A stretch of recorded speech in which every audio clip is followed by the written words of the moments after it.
We are going to start off with a bit of a behind the scenes.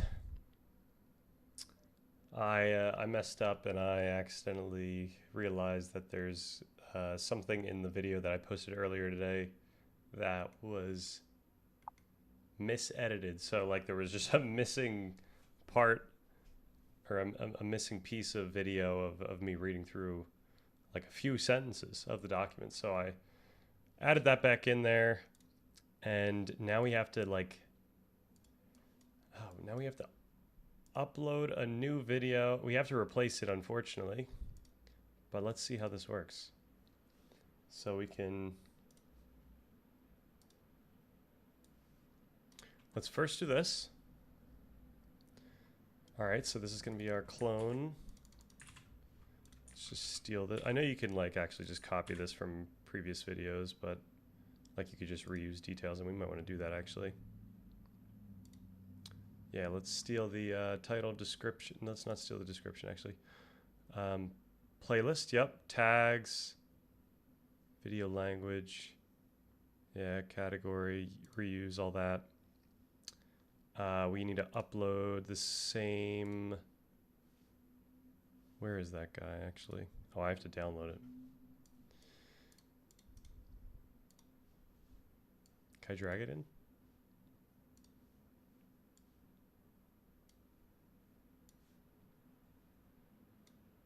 That's cool. That's pretty sweet. Not made for kids. No. No, yes.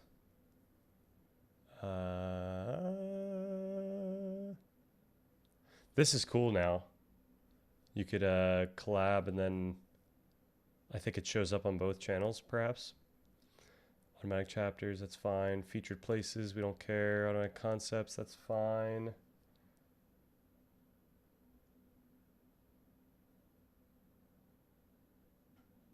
Type, we had concept overview. I don't know if it really matters. None of that. Strict. And then it's uploading. Hopefully it doesn't care that we have another video with the same exact title. So I regenerated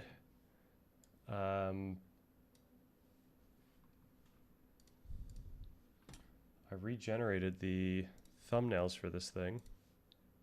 Not the thumbnails, the subtitles.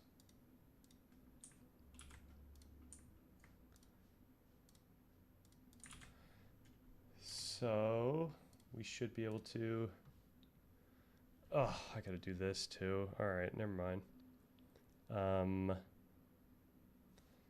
We have to open this up in VS Code.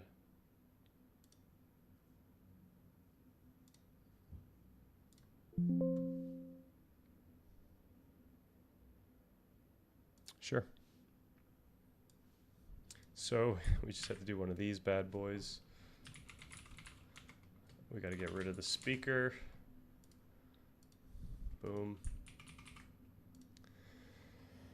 That's always fun. So let's undo. Can we undo? Let's clear subtitles. Can we just drag this in, actually? No, that's not going to work. Let's cut. Discard changes. Add. Upload with timing. SRT. Beautiful. It always gets my name wrong. Read through. And we should be good, actually. Done. Now we want to import from another video. We'll just do the one from before. Should be about the same timing. Crazy. And have a good rest of the day. Yeah, that's good enough for me. Let's save that. And then next, checks. Next, public. Let's schedule for it to come out at 6:30 today. 6:30 p.m.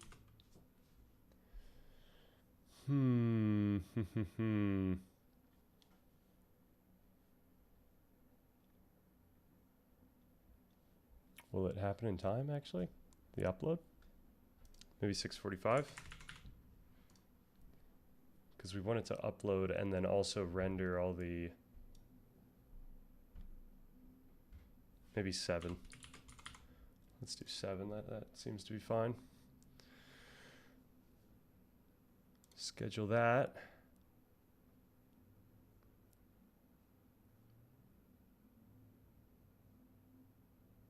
Keep this browser tab open until uploading completes.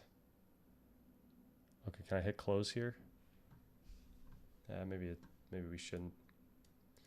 So then I will delete this video. Let me just make sure that we didn't mess anything up. So they're both going to be added in there. And I think everything else is going to be the same. I realized also in the description, I left in the response from Gemini saying, yes, I generated these things for you. So that's crazy.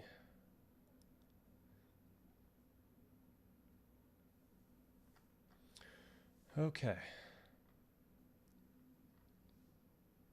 I think we're chilling. So let's get to the actual stuff. We've got our document. We're finishing up this video finally, hopefully.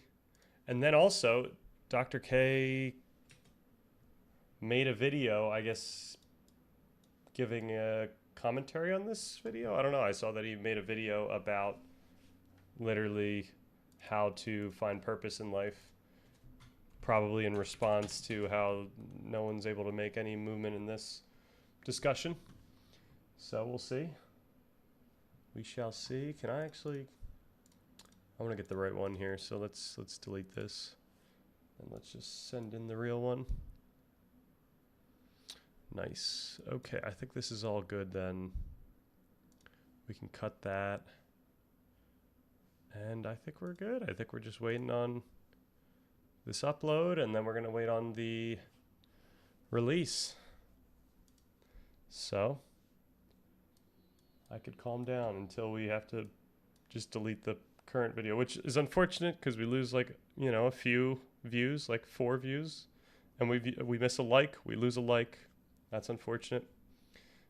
We earned that like. That was a hard-earned like, but we will prevail. All right, here we go.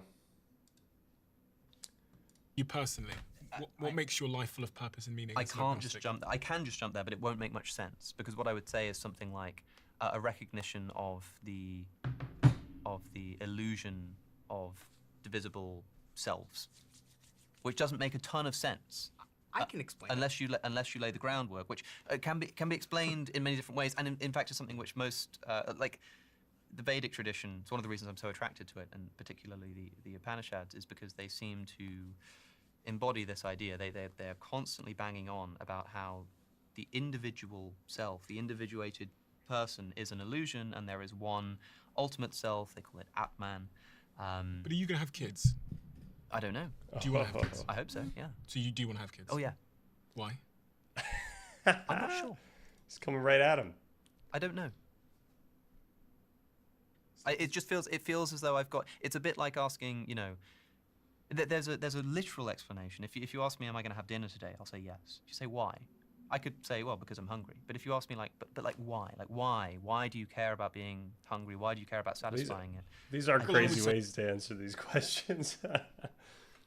I'm agnostic, and I'll say I want to have kids because I think it will bring a lot of joy to my life. I think I'll enjoy the challenge. It's proven to be... So it's for your sake? Yes. So it's not for their sake? I think everything... Isn't that kind of immoral to... No. I think everything everyone does, you can look at the neurological level, is for their sake.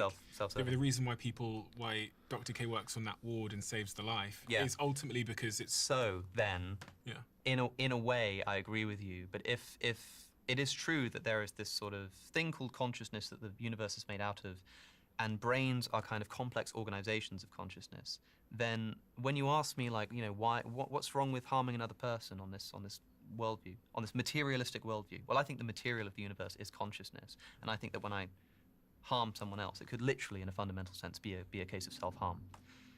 By the way, can I just say, because it sounds a little bit insane, without the space to explain the panpsychist worldview, it sounds absolutely mental. But there are some spiritual. There are some really interesting clues. Can I give you one clue? This is really, really fascinating about the fact that the brain, as Aldous Huxley said, was a tool for focusing the mind. Aldous Huxley writes in the Doors of Perception. Essential reading to anybody. All right, we're gonna have to pay attention to this one. Interested in consciousness, by the way. Aldous Huxley in the 20th century takes a psychedelic drug and he writes about his experience, and he writes about it beautifully. And one of the things he realizes is that his mind has been opened. And he thinks, okay, well, if my mind has been opened during this experience, then that means that in normal waking hours, something must be closing my mind. What could be closing my mind? Answer: the brain.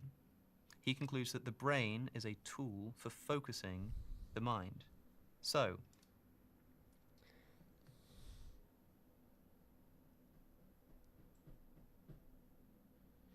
I'm surprised that he's using this. Like, this is one way you can interpret what's happening. Another way to interpret it is that your brain processes, or your brain functions in a normal way. And when you take a substance, it actually affects the way that your brain functions, which affects the experience that you have. So while you might subjectively think that your mind is opened, it's really your mind is altered. You know, something is affecting the way that your brain is operating, resulting in the conscious experience that you're having, which is a profound conscious experience.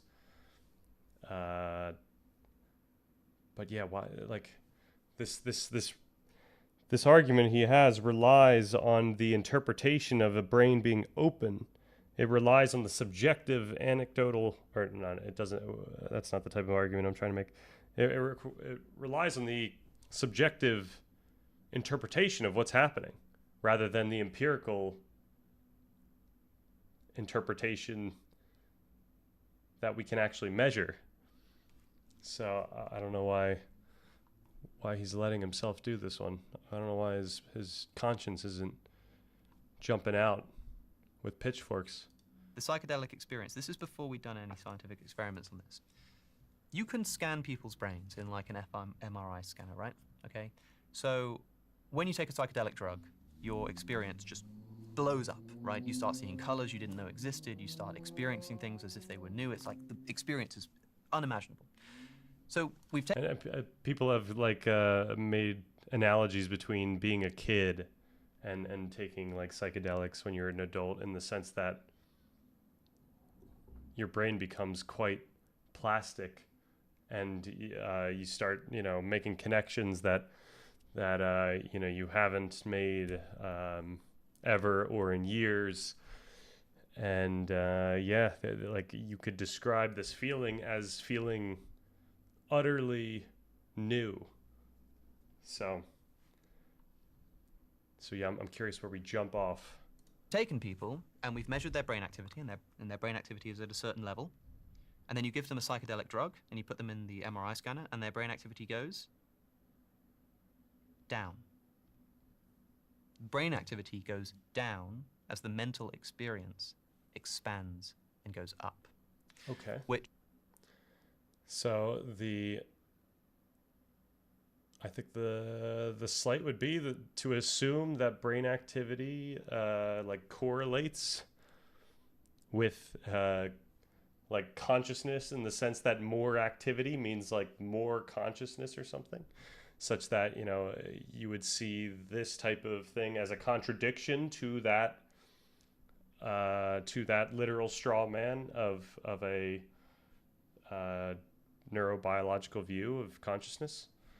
So, for the person who experiences the psychedelic drug, they will report this as a feeling that they just get from the experience. The scientist who measures the brain activity, the sages writing the Upanishads, the Buddhist monk after a series of long meditation will all say the same thing, which is that in some inexplicable way, consciousness is more foundational than the brain is, and the brain is focusing consciousness, and in some sense that means that our individuated selves are essentially illusory. I'm going to do my best. In the same way that distinction between objects are illusory. To support what you're saying. I totally empathize with having fallen into this mistake of invoking karma and not having the bandwidth to explain what I mean. Yeah. Opening myself up to misinterpretation. That's also why I completely understand what you said a moment ago, which is... So I think the funny thing about this is, if we look at the quantification of meaning, I think everything that I said about self-determination theory, make choices in life. Doesn't matter what they are. We get so caught up about making the right choice. Where does the concept of right or wrong come from? It comes from the social conditioning around us. When I was 9 years old, my grandmother was like, oh, you're going to be a great doctor one day. Great doctor, great doctor, great doctor. And so then I went to medical school. I was pre-med. And I promptly failed out because the reason I wanted to be a doctor is because I thought it was going to be cool. And I was going to go to Harvard, by the way. I was going to be the best doctor, not just a doctor. And that didn't really align with my motivational system at all. It was coming from the ego. And so I kind of failed out.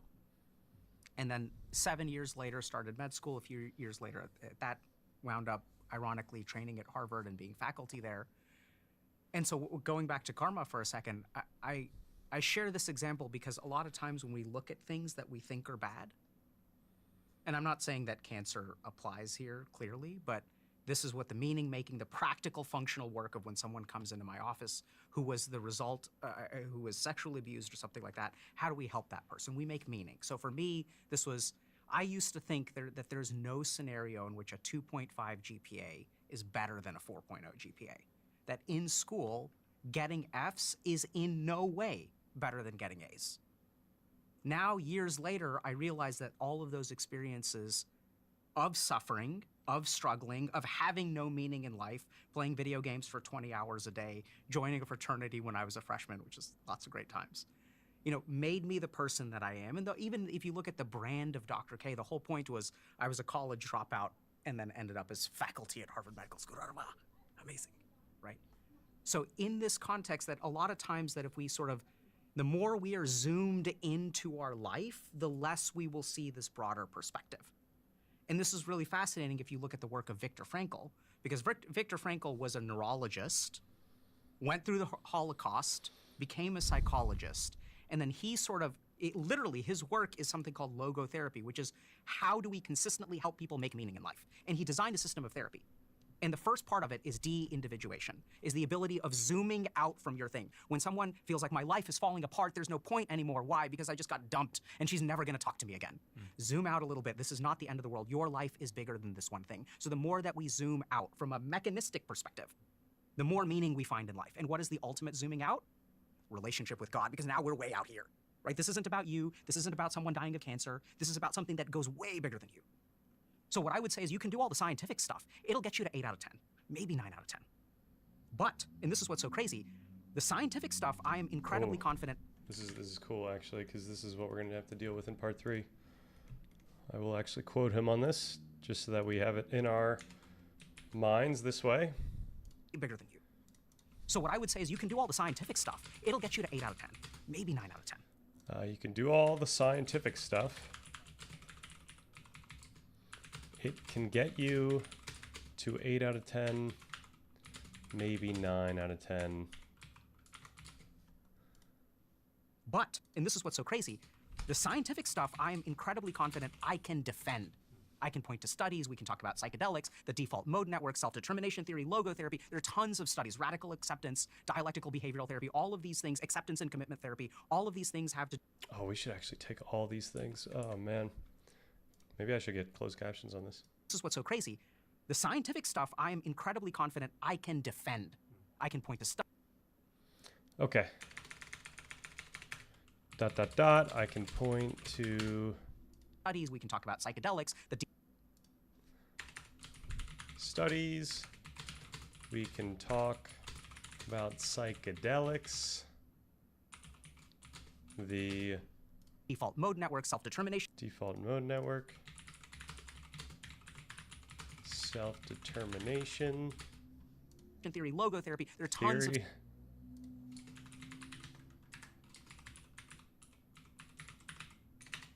These are all things that we're going to have to incorporate, by the way. Studies, radical acceptance, dialectic...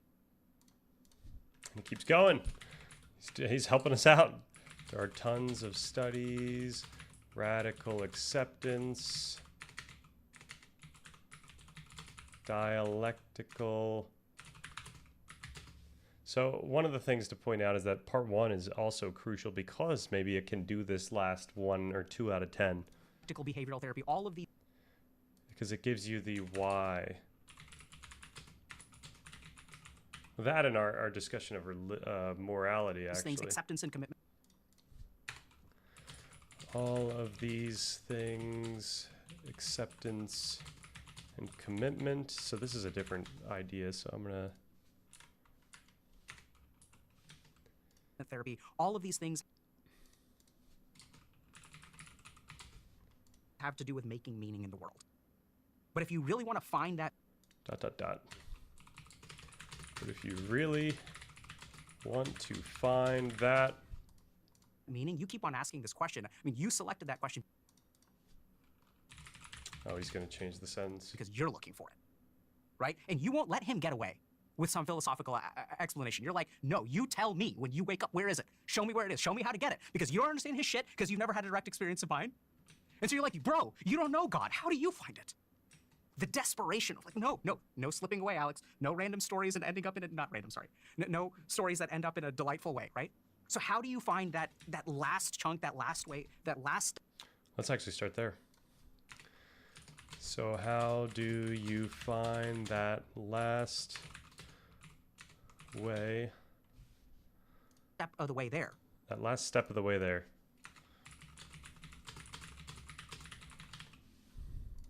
Is through the direct experience of Brahman.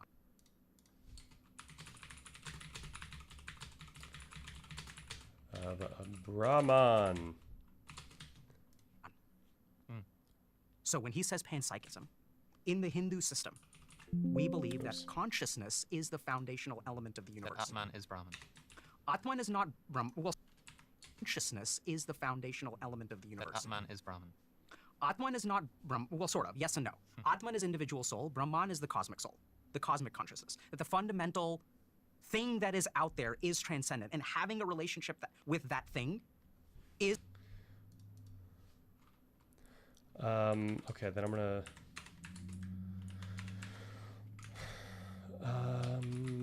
Brahman equaling... It's how we think as individual soul. Brahman is the cosmic soul.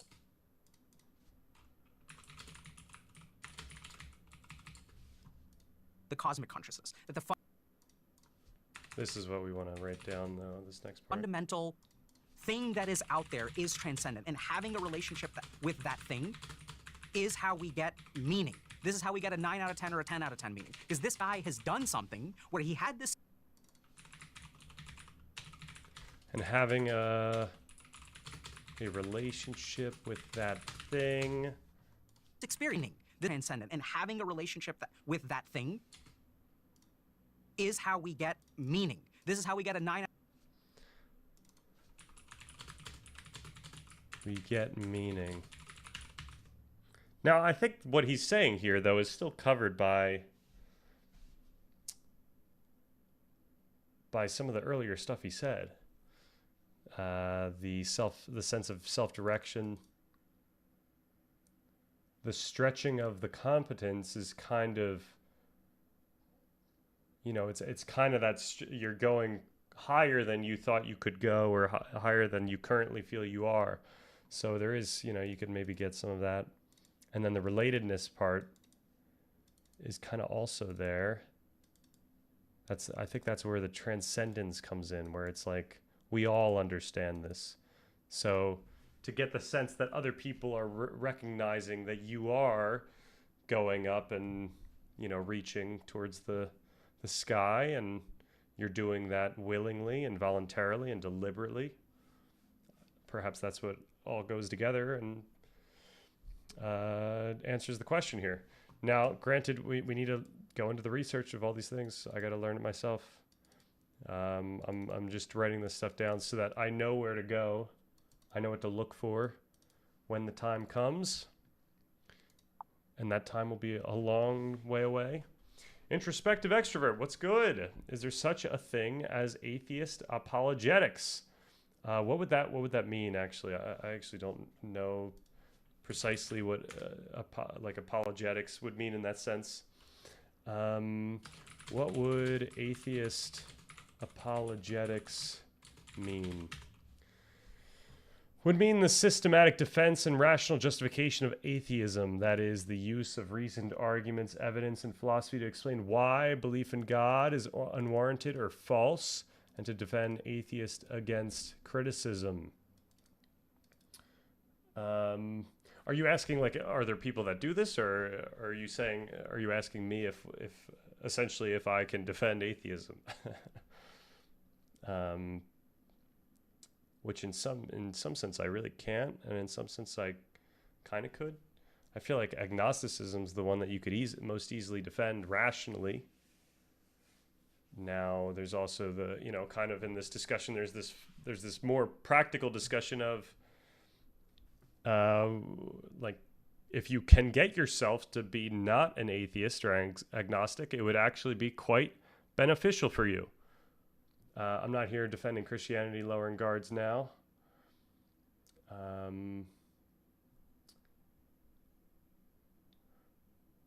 Okay, you're not here defending Christianity, lowering guards now. I'm not sure what the second part is. The humor didn't come. I'm sorry. Maybe I'm just terrible at this. You're all good.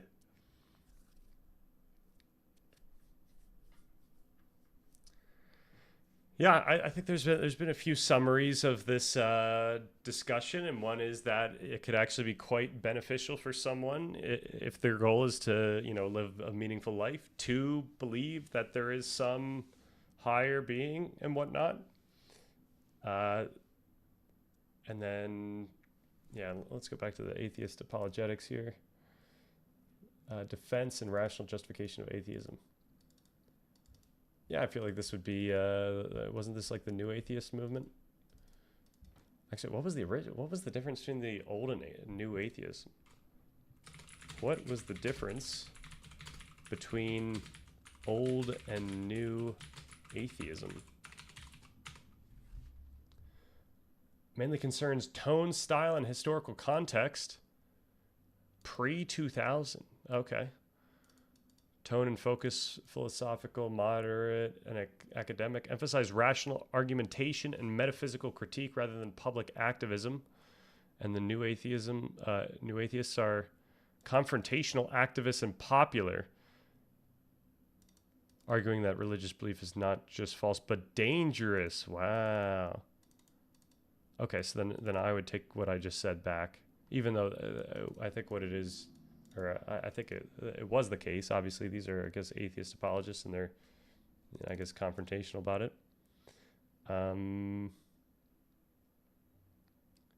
But yeah, there's a danger in even in the imprecision of this movement, I would say, given the fact that we do know that, religion does actually provide, significant benefits for people in terms of their mental well-being. So you need the precision of pointing out the specific aspects of the cultures that are making, dogmatic membership actually dangerous for other people, and negative in some grander sense. So I think the new atheist movement is kind of, we have to throw it all away, whereas, perhaps we could strike a balance where we point out that, there are obviously religious cultures that we would describe as slightly less moral than the others. I'm just thinking about it in the sense of like regression to faith is like faith apologetics. But the simplified other side is regression to apparent evidence without considering even the meaning of absurd things. Yeah, I guess I guess when you say absurd things, I imagine you're taking a similar approach to what Alex O'Connor pointed out in this, that like, if there was no God, then, what are we doing here? And the absurdity of just pushing the boulder up the hill and whatnot. And yeah, I think there's this, when people consider atheism in that lens, in the yo, Onion Helmet, what's good? We're finishing up this this video, and I keep forgetting, but I got to go back to something that Alex said that I gotta attack again. He started talking about panpsychism. He's got me stun locked. Well, like absurd in the sense that it's without ontological context. So I guess, what do you mean by ontological context? So I guess just to give some background, since you just joined, I've been working on this document for a little while. The whole goal here is to actually answer the question they're looking at right now: how we each individually determine a path for life that gives us a life that feels meaningful and emotionally rewarding and morally good. And that required us to start, and this is what I've been working on for the past year, a grounding that was like an ontological grounding. Like, hey, nice. So the way that we build an ontological grounding, like we actually build up a way we could think about how we experience the meaning that we do, how we understand things, and what that might imply towards some epistemology or some, ontological phenomenology. And yeah, we did that leveraging science and intuition, and we didn't need to leverage religion, but instead then we kind of made sense of religion through the context of what we talk about. So I think it's possible. I think it's possible to, and it, I mean, it's, you could say that it's, kind of absurd that the things that we believe and the things that we think are largely contingent on our culture and our upbringing and our, even our mood. But that said, we're also anything that we think in terms of what's possible and even the alternatives, that's all similarly afforded by that very same cultural predisposition. So the positive spin at the end here, when we consider our freedom, is that we could leverage this understanding that we have to actually deliberately do things in the world, that we could deliberately pursue our goals. So this goes back to that discussion we had about Nietzsche and the absence of meaning in modern culture in the face of the decline of Christianity or religiosity in general. Yep, yeah. Yeah, that's I guess just reiterating what I said earlier and maybe yesterday, it's like, yeah, there is a huge benefit for, a religion for people. And, granted, it might not reflect the actual, what you might think is the actual truth, but it's something that will actually help people out and perhaps even make them do things that you think are good. The issue is when it makes them do things that you think are bad. So, it's cool. I don't know if anyone saw the, I guess I shouldn't get too political, ever, but I saw a video of, what's this guy's name? James Tallarico or something, talking about Christianity today, like a viral clip. And I thought that was a pretty interesting perspective to take, especially in relation to the, the stuff that we've been talking about. But let's get back on track. There are people who go to church only for the community, right? And that community is beneficial for them. And, yeah. So it's a real weird thing. It's a weird position to be in, where you have to now make a decision of like, is it moral for other people to believe things that aren't empirically true? And it's like, I don't know, maybe not. And it depends what are the externalities, like what bad is this actually causing? Now that doesn't mean like we have to going back to, we just talked about the new atheists. It doesn't mean that we have to say that all the religious cultures are similarly moral, or let's just say morally risk averse, because Christianity is pretty, I would say, morally risk averse. It's like, even if you don't believe in Christianity, it's like it's not doing too much damage letting the Christians go and have more fulfilling lives. So yeah, or at least it's not too damaging in our modern age. All right, let's continue so that I could then jump back and, do my panpsychism attacks. 9 out of 10 or a 10 out of 10 meaning. Because this guy has done something where he had this experience where he's been talking to God, but one day... Oh, Dr. K's popping up, by the way. I don't know if you guys were here when we started this line of thought, but he's going off. Someone answered the phone. And when you have that transcendent experience, when you have this direct experience of the Brahman, and this is why I've been avoiding saying it, because it's completely undefensible. It is what I believe is philosophically true. It is what I believe is absolutely true. And it is not transmissible. It can only be witnessed. Exactly. That's the most important point, and it's why I say that this is something that everybody has to start afresh, because if there is an answer to this question, it is something that you cannot syllogize. By the way, this isn't just some What does syllogize mean?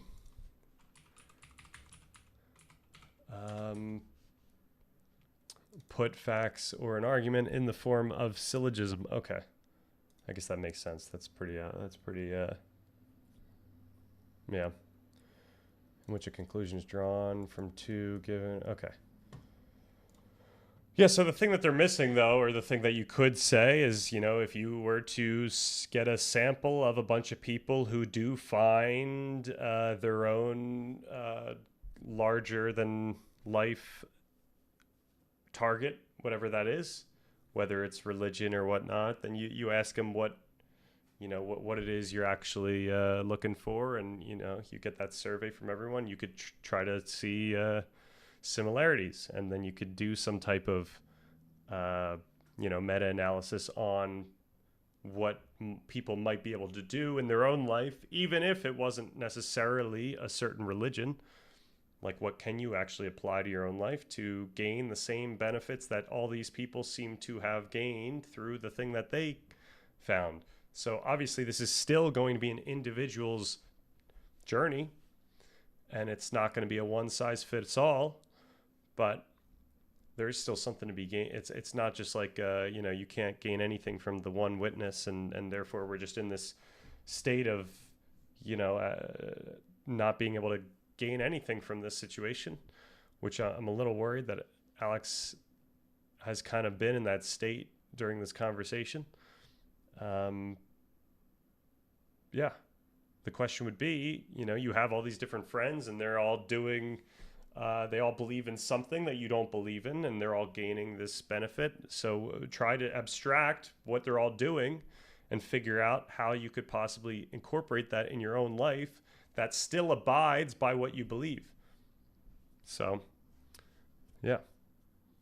Now, granted, perhaps that's actually a larger task or a harder task than it sounds like. Without some larger than life God, then perhaps it's rather difficult to just do that. So hopefully the way that we go about talking about these topics allows us to insert this larger than life type of influence.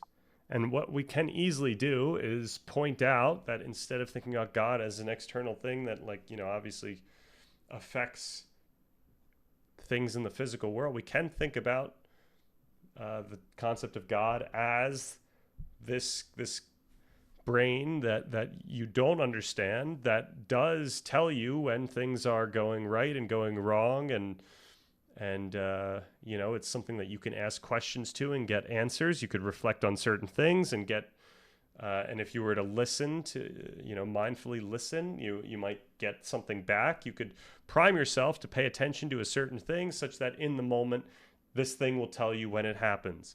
So there's all kinds of, there's still a relationship to be had with your mind, and it's something that you can even strengthen. And the cool thing about thinking about the world through that lens, rather than through a lens where you're talking to some God that you don't understand, or don't understand like what its like constitution at all is that we do have a sense of like how you can actually do things to make yourself more or make your mind more clear. Like there's things that you can do to make, like, to know that your mind is going to then operate in a way that helps you out, which I think is quite rewarding if you literally can do things that you know will actually increase your relationship with God, rather than just, you know, abstractly and arbitrarily, like just be closer to God, whatever that might mean.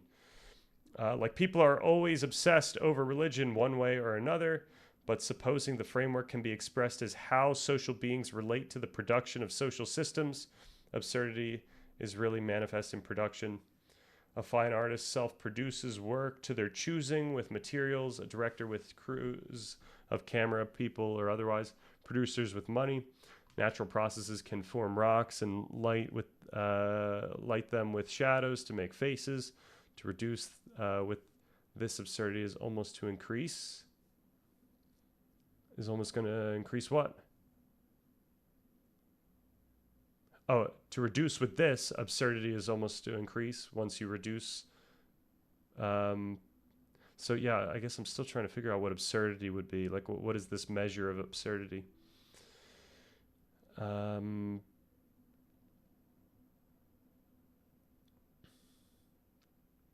Yeah, the other tricky thing is this is largely social. So the question is, like, you know, how does, like, is it even possible? Let's just say you do think that, you know, this concept of God can map onto your own mind and conscience,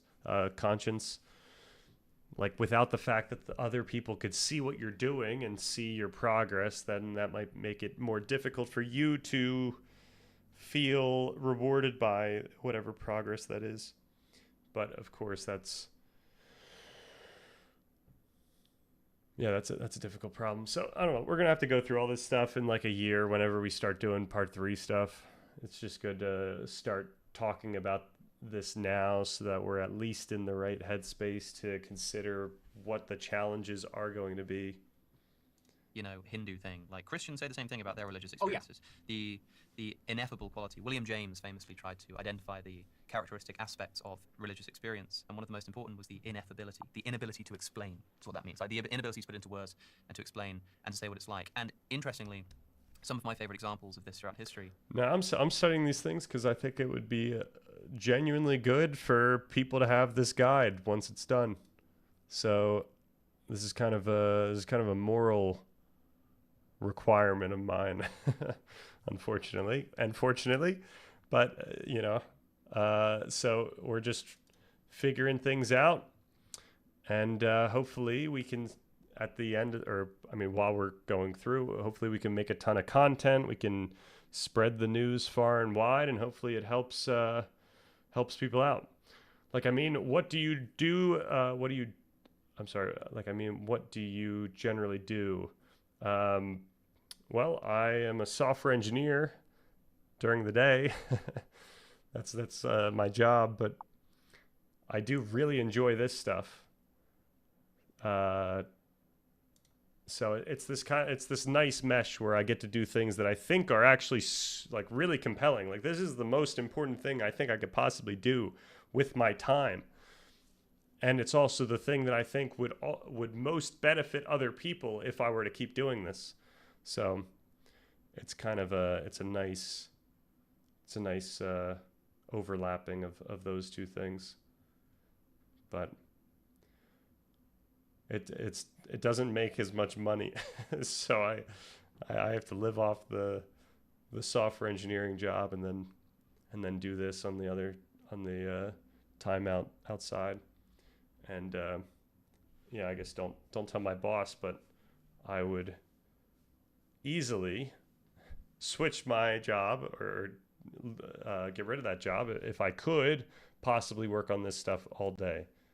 And I think at some point that's going to be a question, if of course this channel picks up, which I think it will. I think we're getting some like, so far all the momentum we've had is like pretty grassroots, and you know, I haven't actually done the marketing that I keep saying I'm going to do. There's actually, like, at some point I should probably just be sending this thing out to like Alex. Like, I should literally just send this out to Alex O'Connor. You know, I should send this out to people, just see if anyone's going to bite.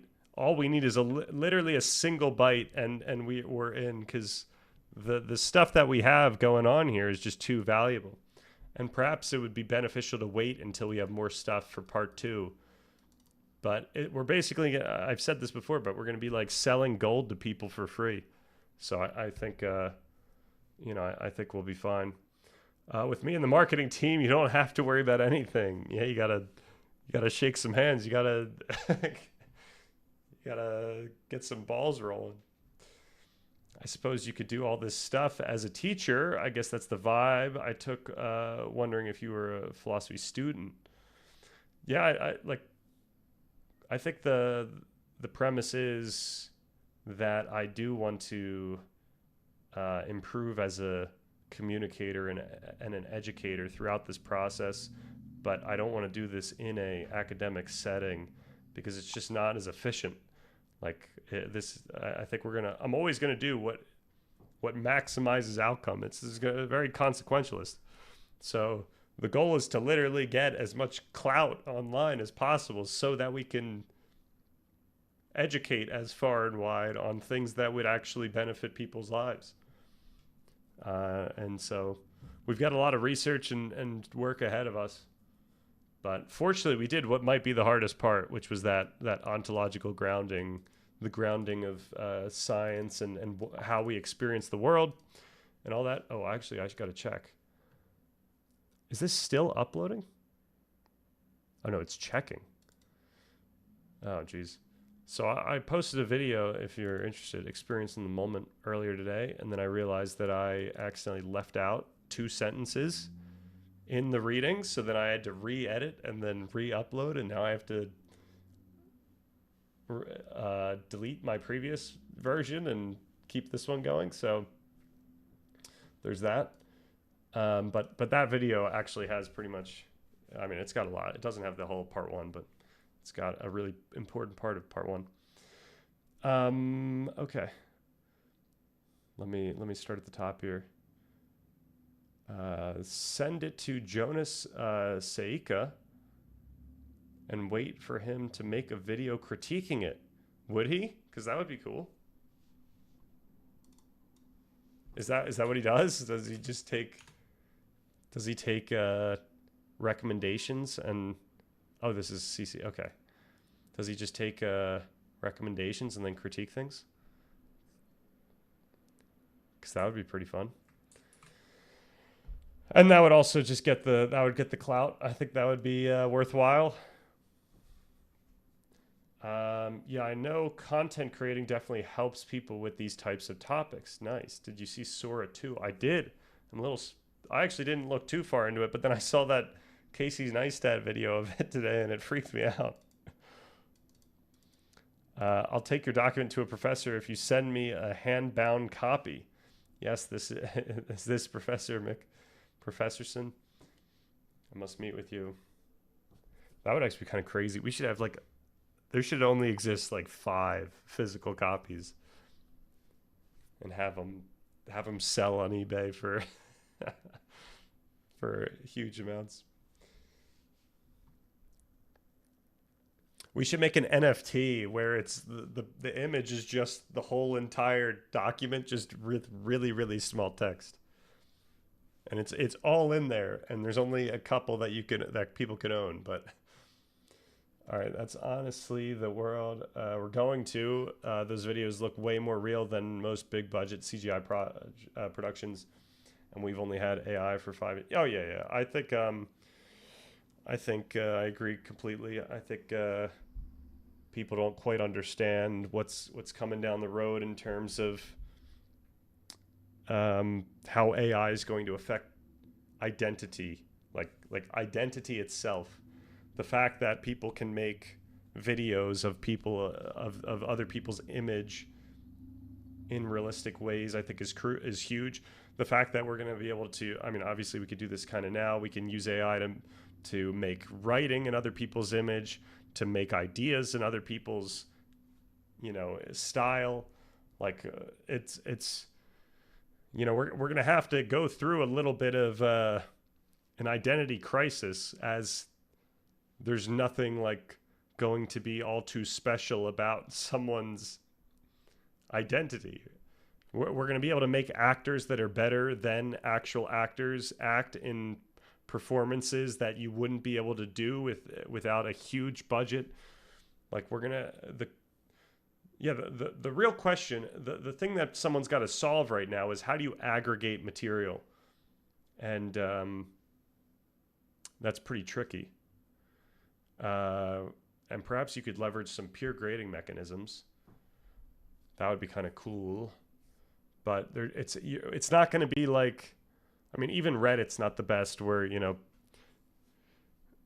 in theory, only a few videos get that lucky first viewing by a bunch of people, and then that just kind of happens to affect how popular it gets throughout the day. But yeah, I mean, you could look at what's about to happen through the Tower of Babel story. Like it's just gonna be so much content. Everyone's gonna be in their own different little world. Yeah, it's gonna get pretty weird. I don't know if you saw was it a Google product or a Google AI thing? The one where you could pretty much move around in any world or space, given just a prompt. Like that's going to only get better, and then people are going to be able to like actually live in their own self-generating space, whether that's through some wearable or I don't know what's going on, but it's going to get wild. But until people start actually augmenting their biological mechanisms, the problem of meaning is still going to be around. So we might as well still help people out until that's either fixed or broken. Well, the Pope is just on the cusp of calling a crusade against AI. There are some 2 billion Catholics. What do you mean by aggregate material? I was thinking Tower of Babel, where everyone's speaking a different language, but is there a Library Babel? Or is this the same story, just a...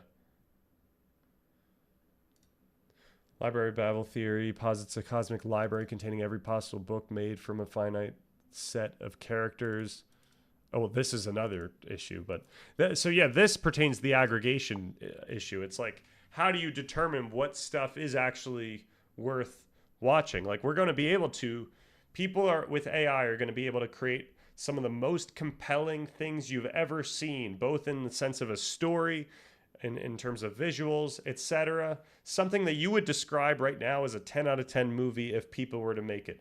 But then AI can also make the worst slop you've ever seen, that you would never want to actually see. Like, it's not even you. It's interesting now, but once everyone and their mother is making a ton of this stuff, you're not going to care about a dog doing like backflips or whatever it's going to be. I don't know. But we're going to need some way of aggregating what actually is the most compelling material so that people, can enjoy the best of whatever it is, or the most interesting, or the most educational. Things are, things are just going to get super weird. I'm kind of while I'm doing all this positive stuff, I'm kind of an AI doomer, honestly. So it's not the most fun topic to think about. My imagination kind of runs wild with it. It's from a novel. Okay, that's cool. Yeah, no, that is a cool thought experiment. All right, we got to get through this because I do still want to play Hades tonight. So let's ride. Have been some of the most important Christian thinkers of all time who've essentially abandoned the project of communicating ideas to other people. I mentioned Blaise Pascal earlier. He famously had his Night of Fire, where he has a religious experience, and he's one of the greatest writers in Christian history. And he has this experience of God, and he writes in his diary, and later has it etched into his jacket. Fire, he writes. Not the God of the philosophers, the God of Abraham, the God of Isaac, the God of Jacob. Because he realizes that he's experienced something which is not this abstract first cause, design of the universe. It's not that. It's something more deeply personal. Thomas Aquinas, undoubtedly the greatest metaphysician of Christian history, writes the Summa Theologica, which is to this day one of the most celebrated works of Christian metaphysics, trying to explain and analyze the nature of God. It's where we get his famous 5 ways of showing the existence of God and all of this kind of stuff. And it's really long and still studied in depth to this day. He left it unfinished when he died. Why? Because one day he was performing the Eucharist and he had a religious experience. He believed that he experienced the presence of God, and he stopped writing it. And he was practically begged by a friend and patron like, Thomas, you've got to finish the book. And he wrote back and said, I can write no more after what I've seen. It's like straw compared to the experience I've had. So quite clearly, when you look at people who actually report the stuff that people want, which is the certainty, the experience, where they say, I've met God and I know what that feels like, the number one characteristic of such experiences is that they are not transmissible, is that you cannot write it down and give that experience to somebody else. So here's the beautiful thing. You can't write down the experience, but you can absolutely write down the process of finding that experience. Yes. So I'm with you, that is an individual journey. Yeah. And I think this... the experience Alex talks about is also present in many Sufi works. Nice. Yeah, I'd imagine like that type of religious experience is something that you would also find across culture, and just, anywhere where you see humans writing about experience, you would see something like this, especially if, they have a complex enough culture to actually, have religious ceremonies. And if you get drugs involved, obviously that helps. All kinds of all kinds of stuff. Cloud of unknowing type stuff. Ooh, what is the cloud of unknowing? Anonymous work of Christian mysticism written is the inspiration of practices centering prayer and Christian meditation. A spiritual guide on contemplative prayer. Are you saying that's similar to what Dr. K is saying here? Because I think that is the important thing to take away is what is the steps that you can take to get to these experiences that make you feel like you are part of something bigger than yourself, and that it's a very positive experience, and not only positive right while you're experiencing it, but sustains you as you go through life. This is where something really interesting, I don't know if this is like accurate or not, but I sort of noticed that all of our most common religions have spiritual traditions that are not necessarily the same as the religion. Yeah. So in Hinduism, it's really interesting because we have priests and then we have swamis. A priest is not a yogi. So the person who does the practice of the religion is not the same as the person who sits in the Himalayas and meditates for 12 hours a day. And even if we look at like Christianity, I know, so I read a Gnostic text for the first time. Which one? Thunder Perfect Mind. And what I realized is, I know exactly what this is. I read some stuff about it, and people were like, it's talking about this. I'm like, no, it's not. Thunder Perfect Mind is a series of meditation techniques. That's what it is, right? That's what it's a series of meditations. And if you do these meditations, and there's all kinds of stuff, and I think, Sufism was there, Kabbalah is there in Judaism, there's the Gnostic tradition. Every religion has this spiritual component, which sometimes comes down to going to church, witnessing God. But, the whole thing is like, you got to have fingers crossed, which is part of the way why it's designed. Because there's no definitive way to do it. You have to have God's grace to get it. There's a certain amount of surrender. There's a certain amount of ego that you have to get rid of in order to open yourself up to God. But there are a series of practices that you can do that will cultivate the right setting for God to pick up the phone. These are things that we will sort of use psychedelics It's a very good evidence for the use of psychedelics, I was about to say. Yeah, so psychedelics will do this kind of thing where it takes you to that state to a certain degree, but there's way, way, way further to go than what psychedelics can do. I would say psychedelics take you to a helicopter to about 6,000 feet. You can go to 20,000 feet, 30,000 feet, have experiences of Brahman. And this is where all of these like weird esoteric practices from the science of yoga, kind of like now that we have so much like mindfulness everywhere, where everyone's got apps and stuff like that, we've lost a lot of the most important stuff. that if you want to have a transcendent experience, there are things you have to do with your diet. There are things that you have to do with your respiratory rate. You have to set up your body's capacity to handle metabolic acidosis. Because, yeah. And you've done this yourself? I will not answer that question. You can answer the question whether you've done it or not. I can. I will not. Why? The cost to my Shakti is too high. Oh. So I asked you this question before, do you remember? What did I say? You told me that you have seen things and gone to a place, but when I asked you what you saw, you told me you wouldn't tell me. Yeah. But you're happy to say that you have done this. No, I didn't say that I've done this. That's what you said to me last time. Oh, yeah, well, maybe I made a mistake. I mean, sort of. So if that's what I said last time, that's my answer. My answer today is I will not. Wow. I will not answer that question. And the reason you won't answer the question is because... The depletion of the Shakti is too high. And what is that? Yeah, we got to figure that one out. Okay, so... Is it, so I'm going to make a guess, actually.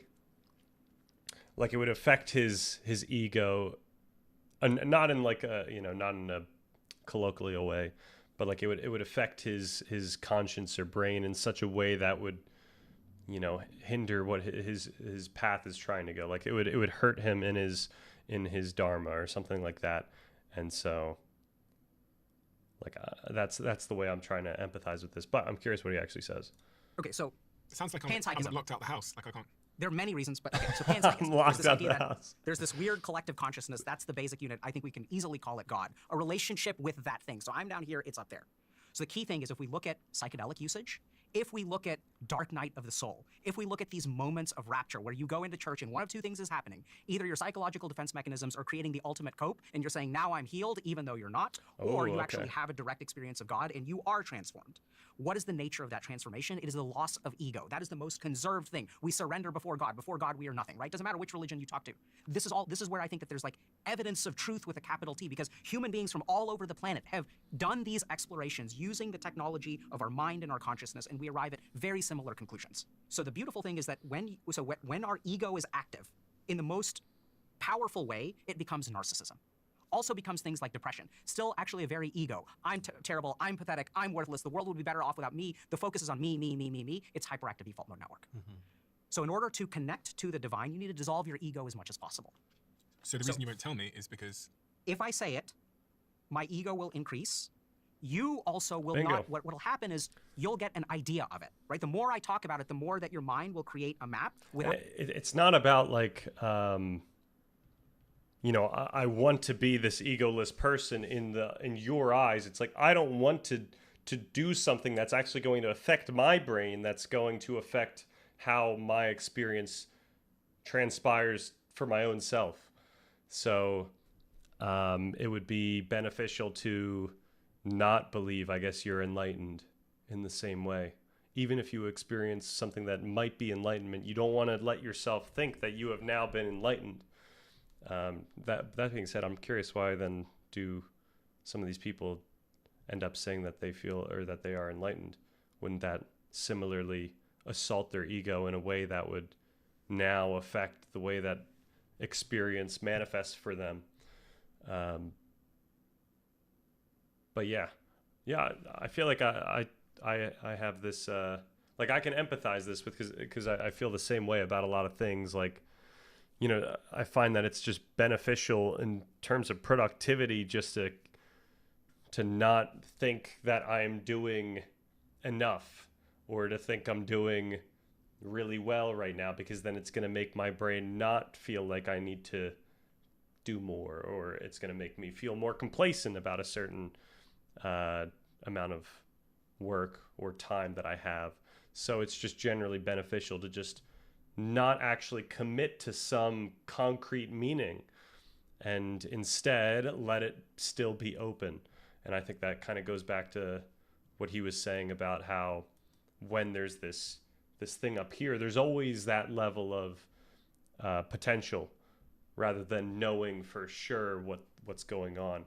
And I think that's what we could still gain without a view of without a religious view. I mean, granted, you might say that I'm just putting religion onto a relationship with one's own mind or brain, but just because we understand that consciousness arises from the brain, that doesn't mean that we understand everything about how the brain actually behaves and how consciousness behaves, how that experience unfolds.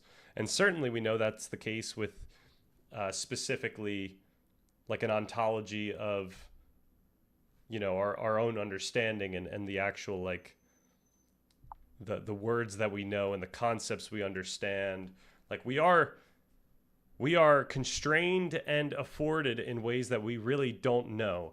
And so you can only try to reflect upon what it is that you understand, but you're never going to actually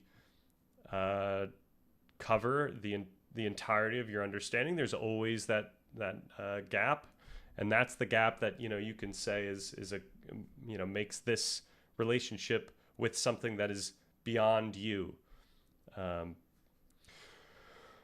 Okay, here we go. Do you think consciousness is a computation? I think it would be perhaps inappropriate to call it a computation, because I think when people think of computation, they think of something very much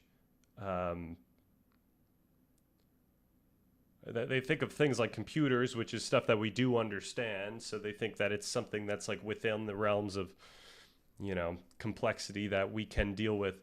And I think the brain is incredibly complex. That being said, I do believe that the brain is operating deterministically, so that all these mechanisms, you could, in theory, understand it, whatever that might mean. I think it's too complex for like a human to understand it, but like I think you could measure a state of a brain, you know, if you were to measure the matter and the energy of what's going on in this physical space. Yeah, I'm pretty was it naturalist? Did we figure that one out? I'm pretty naturalist in terms of consciousness. I have a strange story. Let it rip, Onion Helmet.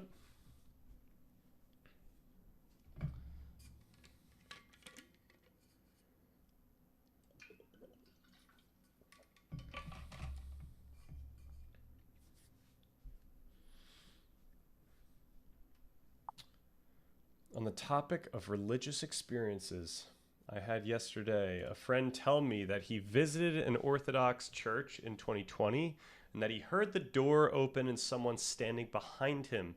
He said it felt good and like a present. When he told people next to him, he said no one said they heard or saw anything and were astonished. He wasn't even particularly religious during that time. He visits more so to do something. He visits more so to do something, like, you know, just to do something. I'm guessing like to get out of the house to go do something. Yeah, no, I don't doubt it. When people say that they see ghosts, I don't think that they're lying. Like I think they saw a ghost, and it's not just like you know, I say that in a condescending way, like, oh, he thought he saw. It's just like I think these experiences are very real to people, and there's something perhaps to be said about that, just like there's something to be said about the contents of our dreams. But you know, I'm not going to take that and then think that because you are very confident that you saw a ghost, that means that there's ghosts in the world. The science we know makes it more plausible that there are just not ghosts in the world, and the science that, you know, could also perhaps even make sense of your experience. I just wondered, because of something Roger Penrose said. I think you missed a word. I think about it a lot. That is a cool story, Onion Helmet. Just to volunteer, yep. Lived experiences are really fascinating. Are you European? Like I know Orthodox is Eastern Europe. I think that's a question for you, Onion. It's very strange because there are also events such as Our Lady of Fatima, which was experienced by multiple people. Yeah, no, I don't doubt it. And also, I think there is a component of that when you yeah, actually, I don't know much about that scenario. Was it one where a bunch of people experienced it in the presence of each other, or was it something where it's like different people experienced it and then, you know, without colluding, all reported the same thing? Because those are more empirically compelling, or like more compelling according to our like scientific methods. Okay, I think, yep. In the presence of each other all at once. Yeah, I would imagine that like something like that in the presence of each other all at once would make more sense in terms of, you know, how everyone can, you know, this is also going to sound condescending, but convince themselves that this is what's going on because this is something that we're all seeing. So it's almost like a, you know, a real-time negotiation of, is this really happening? And because other people think it's happening, then I'm more likely to think that it's happening. And if they all do that at the same time, then, you know, that can push everyone towards thinking that this really happened. And then, of course, as we talk about, at least in the experience in the moment major section in our document, memories aren't just like recalling the exact same experience. Like every time you think of a memory, you're activating parts of your brain in like a new way, right? So this is why things that you've experienced that weren't that great, but then you think back to them and you think, oh, that was actually pretty fun. Or, you know, you think it was just fun, but now you think that was amazing or something like that. Like, so there's things that can happen, such as talking about what just happened, that can affect how you even think back to the original experience. So, they're generative, right? Like AI in a way. Diffusion. Oh, are you saying memory? I'm not sure actually, like what the mechanisms of memory are at like a computational level, but yeah, I couldn't tell you that. I also don't quite understand diffusion. I think I understand enough, or I understand in the sense of like when I've used what was it, Stable Diffusion? I haven't used this in a while, but I was playing around with it when it came out, and you get to see like over different steps the image that it's making, and then also the method of like applying noise and then having it start with noise, like that is another hint about what it's actually doing.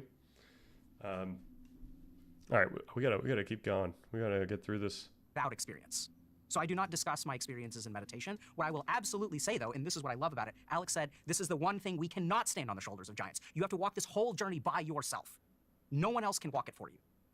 So I won't tell you how far I've gone. Maybe I'm just, you know, talking shit, who knows?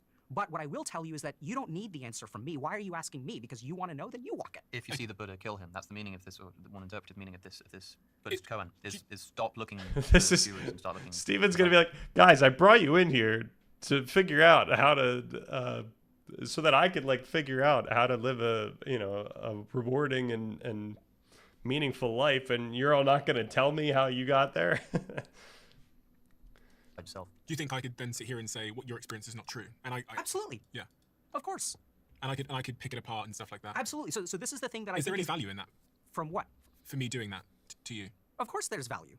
For you, if you want to pick me apart, if you want to continue to live the life that you live, if you want to continue to get 5 out of 10 meaning, because you've accomplished a lot. You have a lot of stuff. I mean, so many videos that you have left, so many people that you help, millions of people across the globe. Right? I say this because that's what's happening here. What? That Alex is picking apart. Fine. So I have no problem with picking things apart. If you want to pick things apart, but be very clear about what picking things apart does. What does it do? So it's a great question. I have a different way of answering it. All right, I'm excited about this answer actually, because now we're getting meta. We're actually talking about what the discussion was. Yeah, the noise is used as a base for the program to reflect training data likelihood in. Yeah, that makes sense.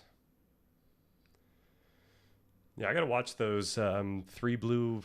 Is it 3 blue, 5 brown? 3 blue, 1 brown. 3 blue, 1 brown. I gotta watch those his videos on language models, and he might even have one on Stable Diffusion. So when I listen to philosophers, like these guys were just in it about evil, and if evil was created when Eve ate the apple, was she evil when she made the apple, right? It's so great. It's picking things apart. Oh my God. So it's so interesting because as a psychiatrist, my training is actually the exact opposite. What I've trained myself to do is to twist and turn in mental gymnastics to understand somebody else's view. When a patient walks into my office and they say, I'm suicidal, I don't want to pick their view apart. No, you have so much to live for, it doesn't work. I try to understand them. So there is value to picking things apart in terms of political debate, in terms of you're arguing with your wife whether you should buy a car or lease a car. There are all kinds of values to picking things apart. But the question is, what do you want? Now, I think if you take Alex's road, which I think is going to change real quick if it hasn't. Why? Be honest. I think he's going to go down the road of gnosis if he isn't already. Gnosis. What is gnosis? Knowledge. Alex? Gnosis is a Greek term. Gnosis means knowledge, but it's attached to, I guess, a kind of an ancient school of philosophy which believes that truth is obtained from looking inward. Do you mean narcissism? No, not narcissism. So I think if you want to, Alex, it's not a philosophy, it's a practice. But what do you mean when you say, I mean, Stephen asked, you said, I'm going to go down a... Yeah, I think you got to walk down the Gnostic road, dude. Would you tell us What is that? You didn't just say it, you said This is sort of crazy. do that. Oh man. Oh, I think we all wish we not just smart, but like as charming and as charismatic about things that really aren't that like glamorous on their own. Yeah, he's just a class act. He's gonna become a Gnostic. What does it mean? That I think you're going to do that? Or the path of What Gnosis? is the thing that you think I'm going to... Yeah, I think you're going to have to start practicing Gnostic stuff. What's the Gnostic What does stuff? that mean? So Thunder Perfect Mind is a series of meditations. Mm-hmm. If you look at that and you do what it tells you to do, you will understand what the Gnostics understood. You have to walk that path that they walked. But doing so does not involve the philosophy of Gnosis, right? That the part of Gnosis, I don't know what the philosophy, I mean, I Yeah, get so, what you're okay, saying so from a this is philosophical getting perspective. at The Gnostic the fact that this whole conversation, Alex has been looking for the clear, concrete understanding of what is actually and what is not actually, you know, the objective view here. What is objectively purposeful and what our objective purpose is. So you know, he's putting it on Alex to do the other thing, which is to come up with one yourself, leveraging the techniques that we actually know empirically can lead to these outcomes. Ironically, Alex horseshoes himself so much that he returns to religiosity. Splendid. Yeah, I don't understand. I feel like there is a way that you could do these practices in a non-religious way. Like believing in the religion is not necessary to actually do the practices. And then once you feel something, like this is the other thing, like once you have the religious experience, that doesn't mean that you have to now believe in the whatever else the religion offers, or it doesn't even mean that you have to believe in the interpretation or the conceptualization that the religion offers about what you just did. Like you could still describe it all in empirical science. You could describe it, you know, in a spiritual way that is still, you know, based in like intuition and science. Yeah, well, we'll see. Well, I'm curious how I even end up writing this document because it's going to be tricky, but also it seems like it's going to be very simple. So I don't know. We'll see. We'll see. Gnostics were practitioners, as far as I understand. I read one Gnostic text, and I was like, oh, this is like a meditation. So what is it that makes you think? Why do you look at me and say that's? I mean, you've read one Gnostic text. I you've known me have for an hour. intuition. So, but I wonder what you mean. It's not explainable. But you have an intuition Yeah. based Oh, on yeah. pattern recognition. Sure. An individual like Alex. I don't know. No, not pattern recognition. This is indefensible. Okay. I get told a lot by a lot of different people that I'm quite clearly on a particular road. Christians very often say that it seems as though I'm on the verge of Christian conversion, and I think that's often just a result of having nice conversations with them where I don't jump down their throat and say, actually, there's some truth in this, or actually there are some good arguments for the resurrection of Jesus, or this kind of stuff. And suddenly I have people saying, you know, oh, he's so close. Is that Which I because find he's kind of annoying. clearly a man searching for meaning? Something about You the don't tell way us what gnosis is. So my pitch to Alex would be when I send this to be like, hey, I'm trying to do this in a way that doesn't actually require us to go full religion, but still allows us to figure out these answers through, you know, a grounded way. And perhaps he might be pretty upset about, you know, our take on truth in part one here. but we still commit to a standard of culturally held, deontics about truth. We got to find a better word than deontics now. The whole ethics being moral it's really made this difficult. All right, here we go. I have a hard time trusting atheist speakers because of that horseshoe effect. That's understandable. Stan, be honest. If an angel materialized right in front of you right now and said, "Be not afraid, Jesus of Nazareth is the Christ," and you were fairly certain it was the archangel, is it archangel? Archangel? Michael or Gabriel, what would you do in that moment and in the following days? I think this question came up previously in a stream. I think I have more trust in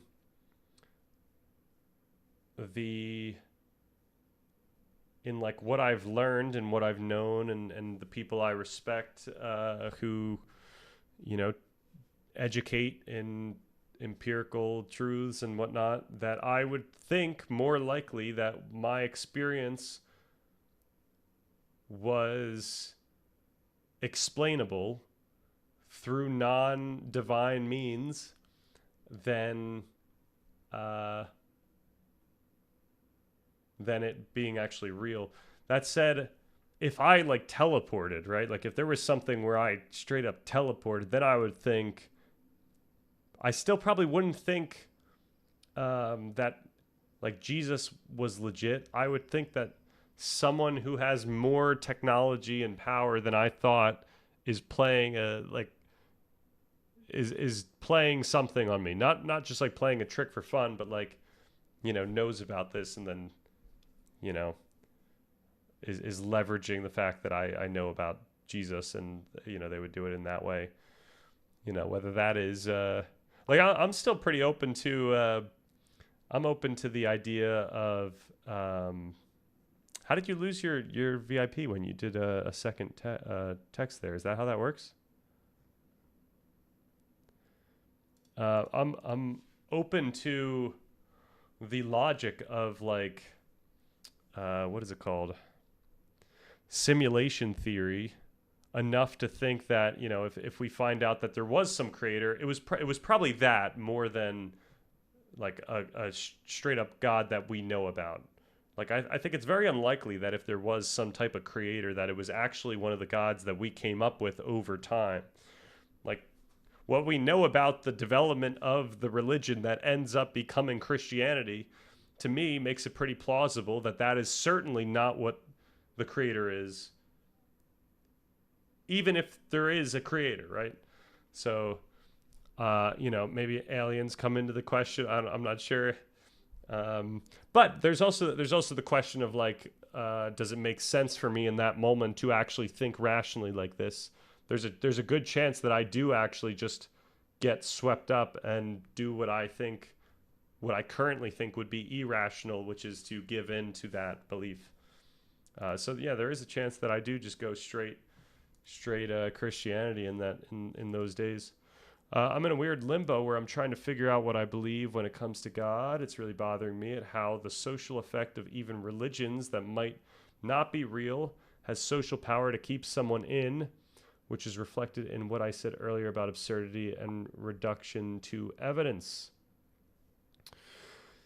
Yeah, no, I think it's always the question. I mean, the one thing that I guess I've been really thinking about as it pertains to myself is something like, I do understand that I am in this position, I'm conscious right now. I'm in this position where I do have these experiences of, whether it's feeling upset or feeling like I'm doing the right thing. I have this visceral feeling of conscience when I think, should I be doing this thing right now?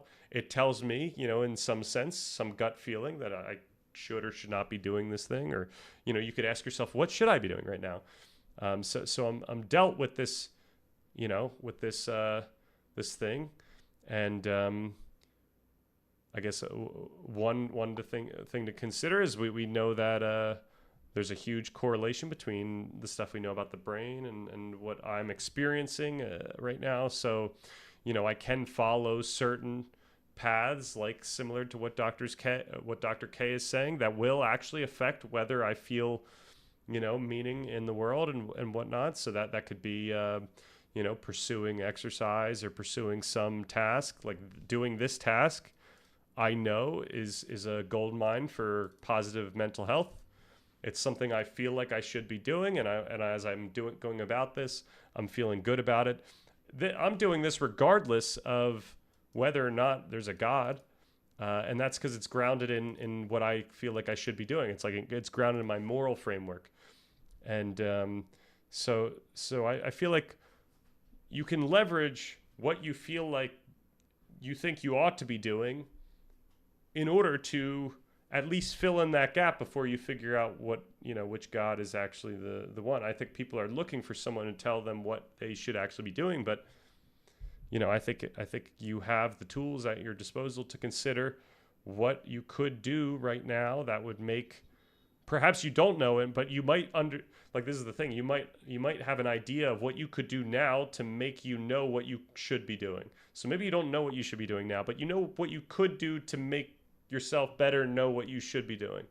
So the idea is to have this relationship with your own understanding, such that you try to move closer to what would actually lead you to better being able to understand what the goal is right now. And now the other thing, I said, I guess going off of what I just said, is there are a bunch of things that we know will actually affect people's sense of meaning. Like, we know that getting good sleep and having a good diet and, all the stuff that Dr. K said in this discussion, all these things will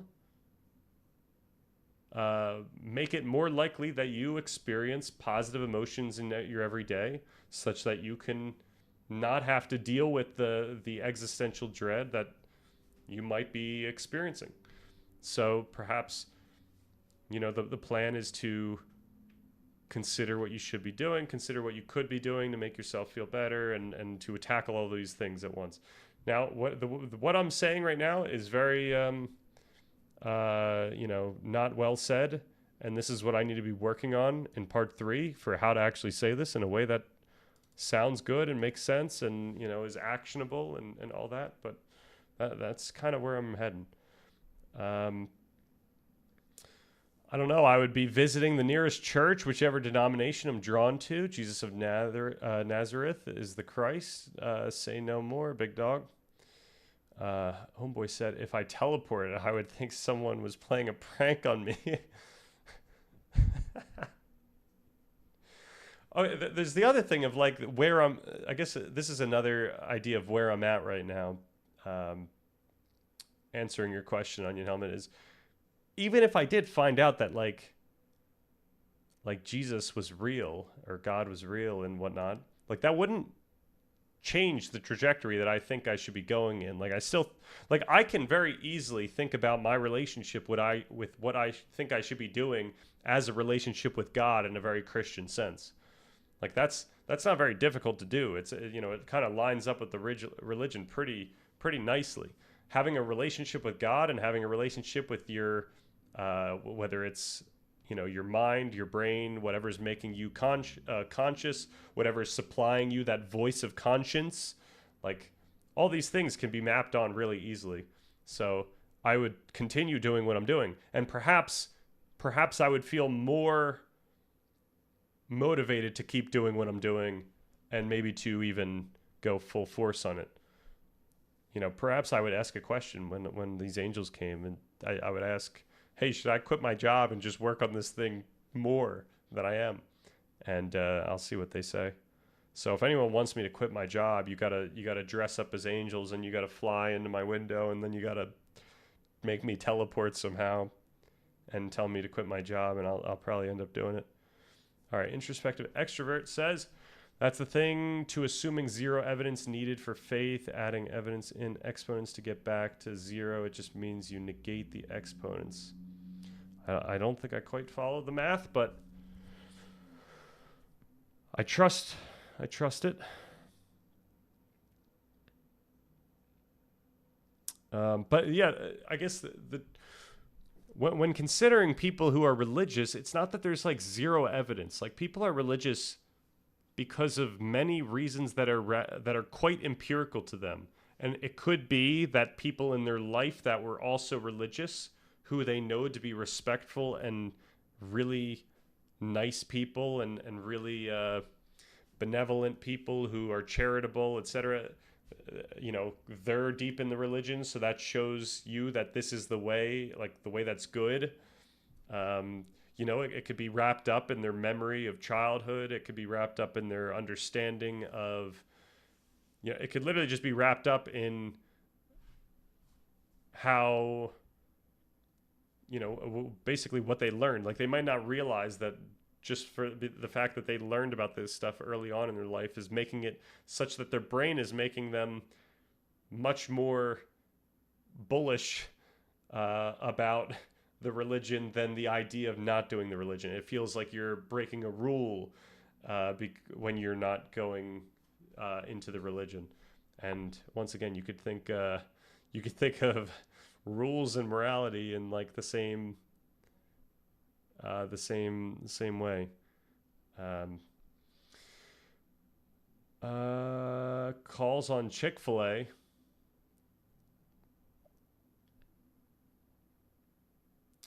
Man, I could use some Chick-fil-A. It's been a long while.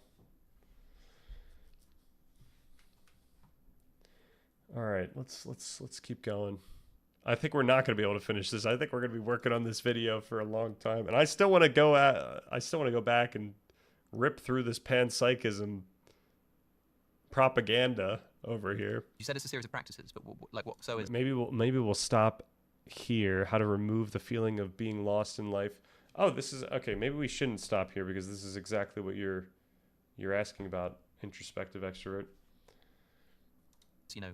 So is vegetarianism. So like. So I think gnosis. From what I'm reading one text, I'm not a Gnostic expert. Okay. So there's a set of practices that, if you do them, have a high probabilistic chance of having a direct experience of God. Like what? So Om chanting is a simple example. Right. But there are things that you can do to increase the likelihood of having a transcendent experience of Om chanting. So for example, if you adopt Siddhasana. So Siddhasana is a particular yoga posture where your left heel is placed against the perineum of your body. So the perineum is the taint, the area between the anus and the scrotum. So if you also impressive. do certain pranayama practices, so these will do things that induce a very, very, very low respiratory rate. And one of the things that we know about transcendental experiences is that high levels of CO2 tend to, actually we don't know this, but this is kind of the best hypothesis that I've read that I happen to think is true, that if we alter the neurons of our brain chemistry, we can evoke transcendental experiences. So if you look at some of these esoteric traditions, what'll happen is the cool thing with Dr. K is he's still grounded in the science of the brain, and he's pointing out that, you know, the science of the brain doesn't actually go deep enough into the practices that we're actually doing, you know, behaviorally that do actually create the very neurobiological changes that we're looking for. So, like, you know, there's still this component of practice that is involved in actually getting the states that we want. So even though we can measure all these experiences in the brain, that doesn't actually help us to get the states that would feel, you know, meaningful. All of these different practices, and as you do these practices, I think you are very clearly refining your physiology and your neurology to induce certain states. Nice, and let's remember that psychedelics don't create anything. Yes. Psychedelics simply activate the circuitry that is already there. Or deactivate. Or deactivate. Or deactivate, right? So I think Dr. K would be totally against that actually, you know what? Nah, he was saying something very akin to panpsychism, but I don't know. I'm not sure if when he says it, like he thinks, I don't know if he's thinking through the practice or if he's thinking through like some external, objective, transcendent thing that, I don't know, or deactivate. coming after Alex. All of these different practices, and as you do these practices, I think you are very clearly refining your physical. All right, we got to write this down. This is my bread and butter. This one's a little. I'm breaking that rule that Dr. K said where you shouldn't you shouldn't say the thing to affect your ego. I'm letting my ego have this one, but also because I want to steal this wording. This is good wording. Is you have all of these different practices, and as you you have all of these different practices, and as you do these practices, I think you do these practices, I think you are very clearly refining. You are very clearly, I forgot, I can just... your physiology and your neurology.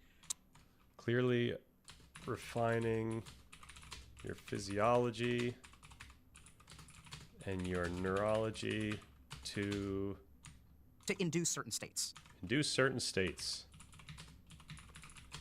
So this is what I've been barking on for a while, but I didn't have the elegant wording to go with it. And let's remember that psychedelics don't create anything. Yes. Psychedelics simply activate the circuitry that is already there. Or deactivate.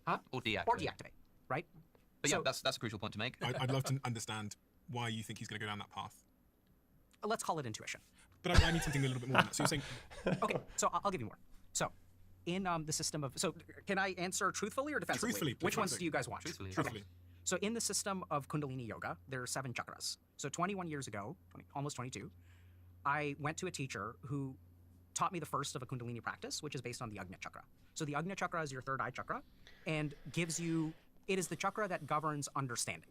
So if you want to understand things, then Agnya Chakra practices are the right thing to do.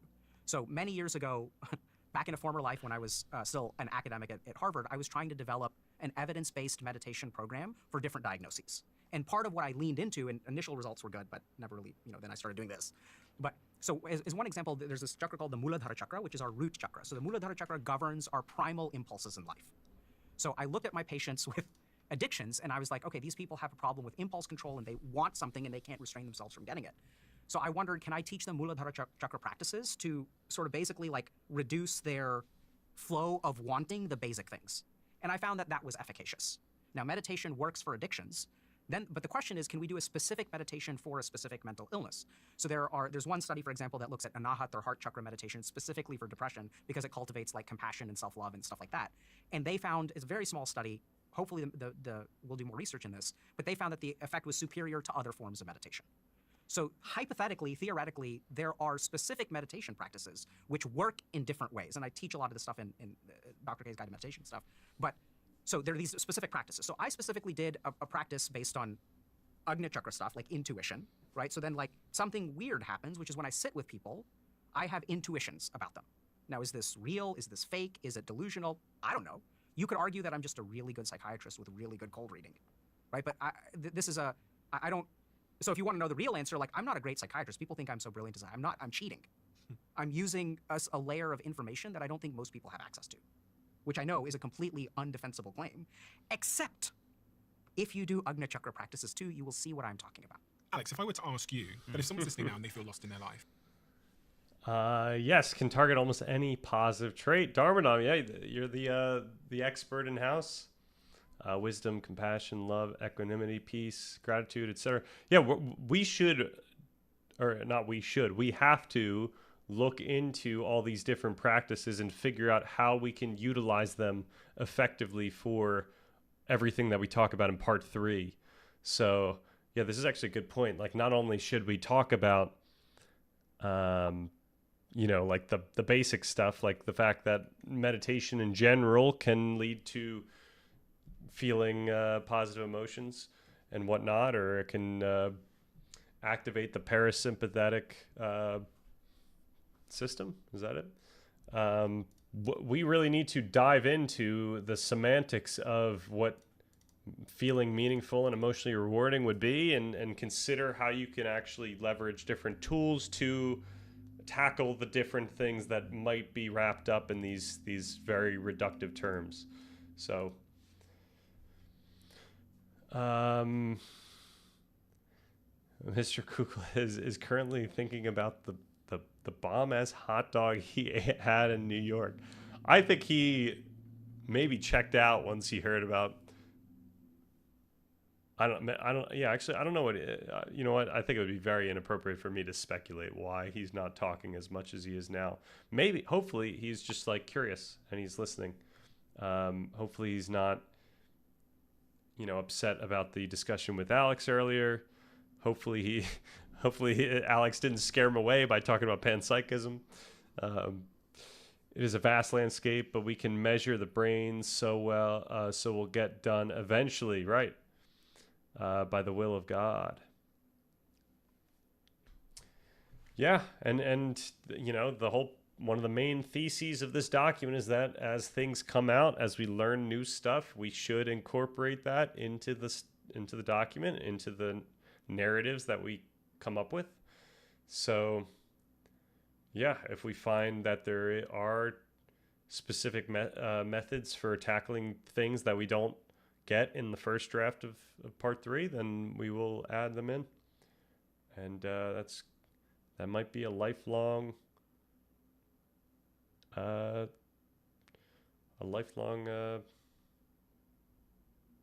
task, I guess. Is there any advice that you could give them, or a simple action that they could take that would help them to remove the feeling of feeling lost in life?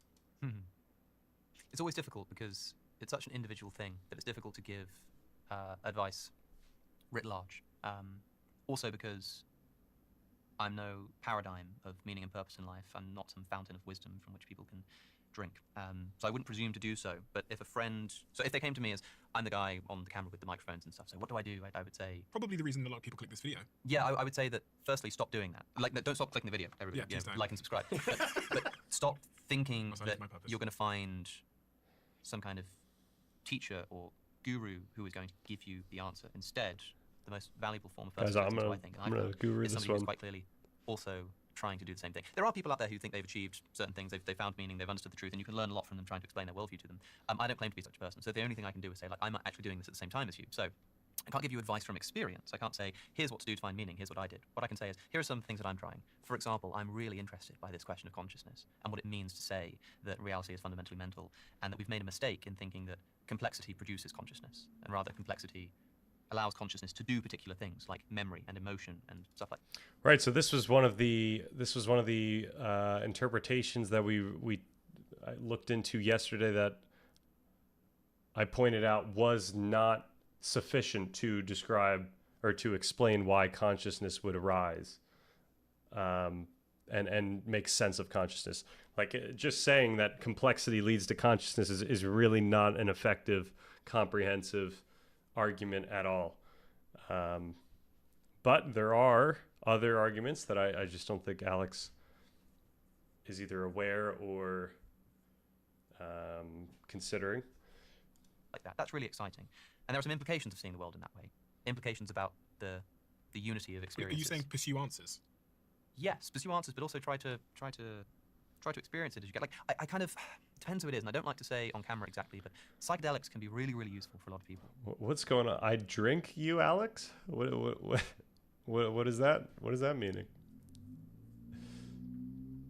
They can, if you are not in the right mindset, as they say, if you're a bit disintegrated, if like it can, the reason I don't like to advise it is because it can bring about a very bad experience for a lot of people. But you're saying within the right set and setting. Something like that might be what I'd recommend. It depends who I'm talking to. But there are friends in my life, for example, who I would say. Oh. He's not a fountain people can drink from.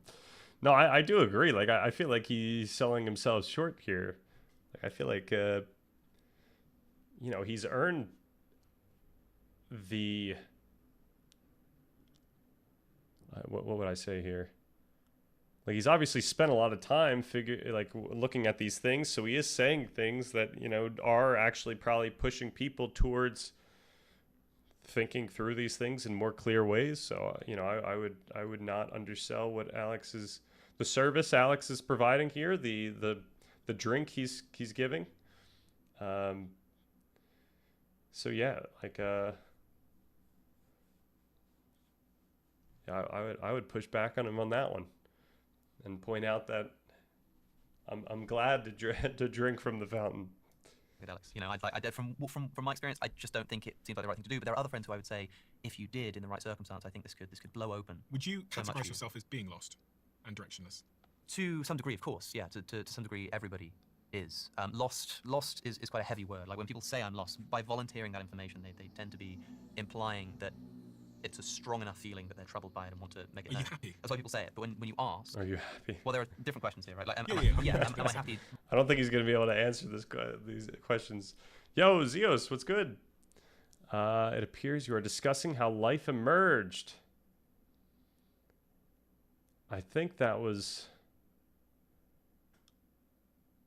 a topic we talked about a couple days ago. But we are discussing drinking fountains, that is for sure. Alex was underestimating himself. And so we were... Right now? We were sure. giving some like compliments. Tomorrow, maybe not. In your life. Across life, If you had to rate your contentment in life out of 10, I'll do the same. it's not a very easy thing to quantify. No, but do you think? But I've asked hundreds of people, 400 people this question. Well, everyone on the podcast has been. I asked Dr. K this question. And Let me just finish the train of thought. I'll pass to you. So I could say to you, for example, yeah, I'm like a 5 out of 10 contentment. Is that true? Like maybe, yeah. I'll give you a simple way to quantify it. I literally can't quantify it. And the reason I'll give you a way to quantify it. I'll give you the yardstick. So Sure. if you think about how old are you? 26. 26. So you think about the 26 years. Has there been months of your life where consistently... Man, I didn't realize that I was older than Alex. Jeez. I haven't even talked at Oxford yet. What am I doing with my life? You've felt... What is being discussed is I am 28. I thought you were 18. Yep. What is being discussed? Oh, same. Nice. Hell yeah. What is being discussed? What are we discussing right now? I think we're really just watching this video. We're picking up tips and tricks from Dr. K as to how we can go about part 3 of the document, which is this is the big finale where we actually get into pointing out things you can do to make your life feel more meaningful and emotionally rewarding within your own set of circumstances. So there are practices that you can take up. We were talking about how there may be different different meditation techniques, one of them, mindfulness, that could actually tackle different aspects of your life or your thought that perhaps could be deployed in a deliberate way. We're going to have to look into that. There was a little bit of me getting stun locked by Alex O'Connor's panpsychism propaganda. And yeah, I think that was pretty much it. A bunch of talk about religion. We were talking about religion for a while. Yeah, pretty much discussing and reacting to the video. That's a more succinct explanation. All right. Really fulfilled. And I'll probably just do one Hades run. Weeks, months in a row. Probably, yeah. I think so. Memory's difficult. When was the last time, for a full month, for a full 30 days, you felt really good on average? Out of 10, what counts? Really good on average. I don't know. It might have been. Usually when I have some kind of project, as I've said, I think meaning is intimately tied up to having tasks to fulfill. So when I've been touring for the purpose of filming podcasts and doing talks and stuff, like I feel pretty content because I wake up and I know what my task is for the day and I get it done. So on like a subjective psychological level, those are probably the times when I wake up with the most, let's say, drive, the feeling that I've got a task to fulfill. And are there days where you feel, are there weeks sometimes or months where you feel the opposite, which might be characterized in a clinical context as depression? Of course. That's interesting. Can I ask why you were interested in my answers to those questions? I was trying to see how similar we are. That's really it, because we both sit in the same agnostic camp, but actually we're very, very different. In terms of I wake up in the morning, and I woke up this morning and I'm very happy and I feel very, very driven, and I couldn't wait. I was actually, the night before, I couldn't wake up. I was annoyed I had to sleep because I couldn't wait to get up in the morning, and that's typically my experience. I'm like, I can't wait to get the sleep done with because I can't wait to get back to life. So what's it all for? I don't really, this sounds crazy. And it also somewhat links to what you're saying about, at the very beginning, about people being really obsessed with not dying. I don't really care. I'm just having a great time. But that's And I love having these conversations because I get to learn more about different people's strategies to having a great time and to making their lives more meaningful and more exciting on a daily basis. But that sounds quite nihilistic in a way, because you sound like Kohelet in the book of Ecclesiastes, who's sort of eating and drinking and being merry, who one day might look at it and realize that although you feel in the moment this is all very good, it's all hevel, and realize that there needs to be something more. And I wonder if the same thing will happen if the North Star that you have for your life and your projects and your career is that you just sort of feel good while you're doing it. And why isn't that good enough reason? Because in your presumption that you're It might saying, be. because someday I might get hit by great this bus question. of realizing that it was worth nothing. But for the 70 years up until I die, Yeah. I'm going to wake up in the morning, feel good. I'm going to love spending time with my girlfriend and my dog. And whatever neurochemicals in my brain are going to reinforce it. He's never gonna get married. It's gonna be at 70. It's still gonna be the girlfriend. Keep doing that. And Does it bring meaning? yeah, What, my does, life, what does that mean to you? Because Yeah. Okay. So this is actually this is a great direction. I think when we get to part 3, and we talk about, we want our lives to feel meaningful and emotionally rewarding, purposeful, etc. Like, we shouldn't go in the direction of considering what some objective meaning of purpose would be, or some objective meaning of like what a meaningful life ought to be. What we want to ground this in is, like, we have to look into the semantics of what we're talking about here. Like, what are we actually looking for? Like, what emotions are we actually looking for from our everyday life? How much of this is the feeling versus the knowing that you're doing something? Like, usually, like, I think we can kind of intuit that the knowing we're doing something would lead to the feelings. So we can try to separate the feelings from the concrete information or meaning that we're thinking of. Like, I am pursuing my goals, or I have a relationship. Like, the concrete me thinking that I have the relationship with God is less important than the feeling of just feeling like I'm doing the right thing. So then we can arrive at different ways that we could go about these other things. But first, we have to fundamentally consider, what is it we're actually trying to achieve in terms of how we experience the world, for day to day. Like, are we looking for a certain types of feelings and emotions? I think that's the way we're going to go about this. I'm just kind of running it by myself. Bro ain't escaping samsara with that mindset. I'm not actually sure what samsara says, or who that is. I kind of like asking the right questions, and a line of questioning I want to ask is, what exactly makes up the real, definite reality? What does not? And why is it unclear? Or why does it seem so unclear to me? So I would say, and this is, I'm sorry that I'm tooting my own horn here, that we actually answer that all in here. We cover it in part 1. I don't know if I could just do a spiel like real quick that kind of goes over this whole part 1, but I need to learn how to do that in a way that's like 30 seconds. I think that would be very useful to have, just like a, so the way that, like, I think about this is that we can make sense of our experience and our understanding through literally the physical constitution of our brain and body.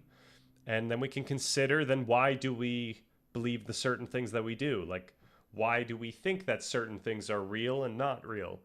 And we can make sense of that through all kinds of ways. We could make sense of that through our upbringing, what we learn. We can make sense of that through our genetics.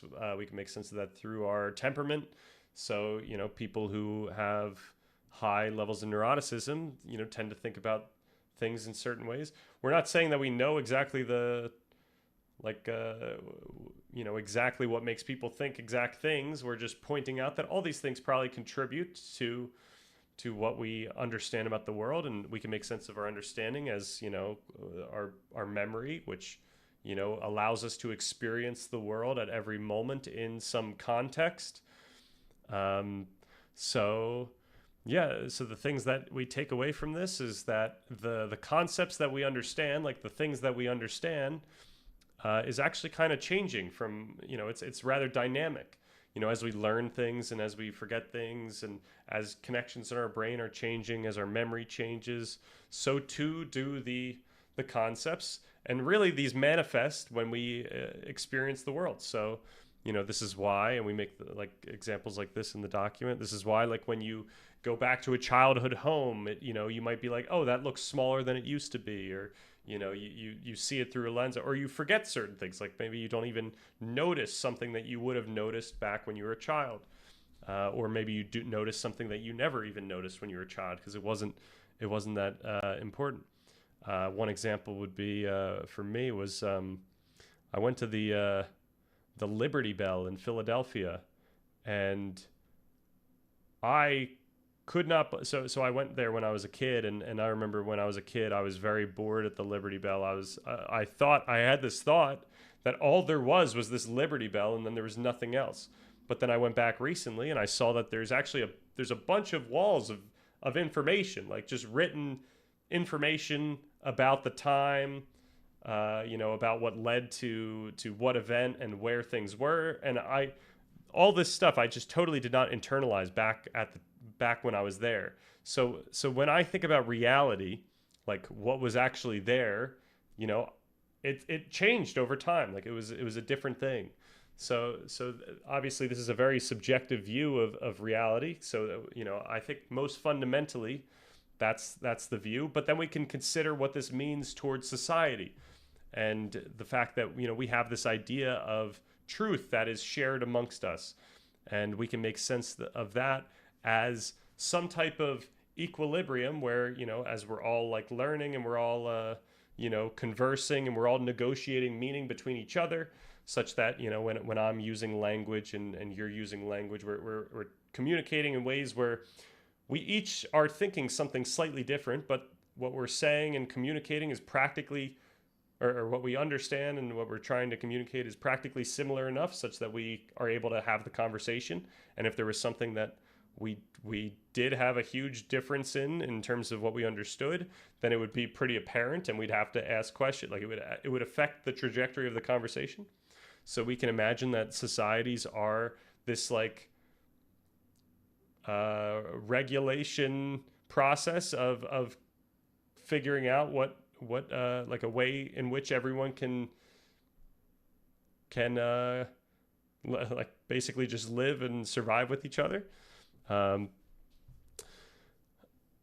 I don't think the answers to the questions that I asked are obvious. The reason being there is no currently obvious definite reality that is particularly accessible to us, while logic says that definite reality exists in between.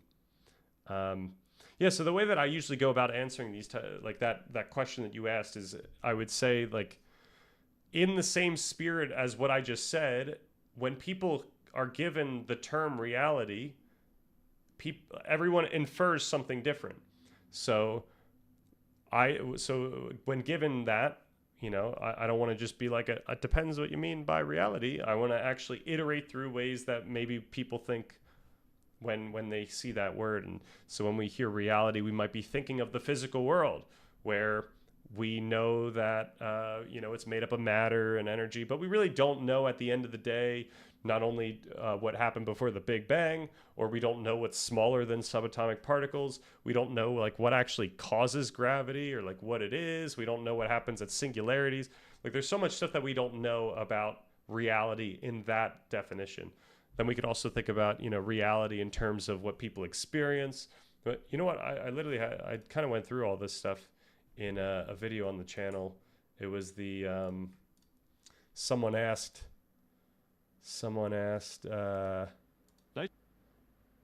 did existence originally come from nothing? And it's a very similar question to what you're asking, as to like, what is reality? And pretty much I kind of iterate. I mean, it's a very low stakes video where I just kind of responded to something on stream similar to what I'm doing right now. But it was like, it's a good exercise in just iterating through different ways we can think about the word reality. But at the end of the day, we're recognizing that reality isn't like some objective set thing. It's actually, no, I shouldn't say that. The way that I think about this, the way that I kind of push, is that everyone's going to have a different understanding of what reality is. So rather than thinking about it as some objective thing, we could think about it through people's experience. That's kind of what the document, the premise of the document kind of takes on. All right, so we added 14 minutes here. Can I like get rid of this guy now? Probably. Do I have to go back to that contents, channel content? Here we go. I could do this later, actually. But I did want to get rid of that duplicate video. Hello and welcome back. The one thing I wanted to do was just to check if all of these are still on time. So together, these... That's still on time. All right, so now we can That's fine enough. arrive. And this leads us to predict So they're all like a second early, I think. the world. All right, and this one last social environments and moment-to-moment internal states. Okay, so this, Thus, meaning yeah, this one needs to be pushed as back. recursive loops of prediction. Understanding the condition given by the world itself, but constructed through predictive Wait, what was this for? Was this the, of the world. All right, and this one last that was the last section. What's next? social environments and moment-to-moment Moment to moment what? Oh, is not static, but dynamically updated through recursive loops of prediction, feedback, and emotional evaluation. This 120, brings us 120.06. Okay. So 120.06, and then we're probably gonna have to update that last one, the final bit and outro. Oh, I probably didn't need to go there. continually shaped by time by biological essence that under we could that was a lot. With it, the way we engage with the world. All right. 120.58. All right, here we go. Sorry about this. I just want to get this done. Okay, so I think between that, so it's got the updated video, it's got the updated chapters. I think we're good. I think we're good to go. And now we can, hopefully I'm not overwriting something I'm not remembering. Granted, we lose our 13 views. We can delete forever. Oh my gosh, it has to say that. It has to say forever. I don't think I'm losing anything here. All right, let's do it. Oh, I have to click this. Delete. Oof. But now I can, Hello. now I'm gonna give my one like. There we go. All right, let's continue. Oh, it's already 8:10. Oh, here we go. We gotta do a watch night with popcorn and all of these videos. I mean, I'm literally just reading the document, so I think you've heard some of this stuff before. Granted, you know, it takes a while to read this document, so I don't know if I guess I only did once on stream did I just like read through the document. So, yeah, that would be fun. Okay, let's just finish this out. I don't think I'm gonna go back. I think I'm gonna choose to not get stun locked here. I think we've already said everything we've needed to say about panpsychism. Granted,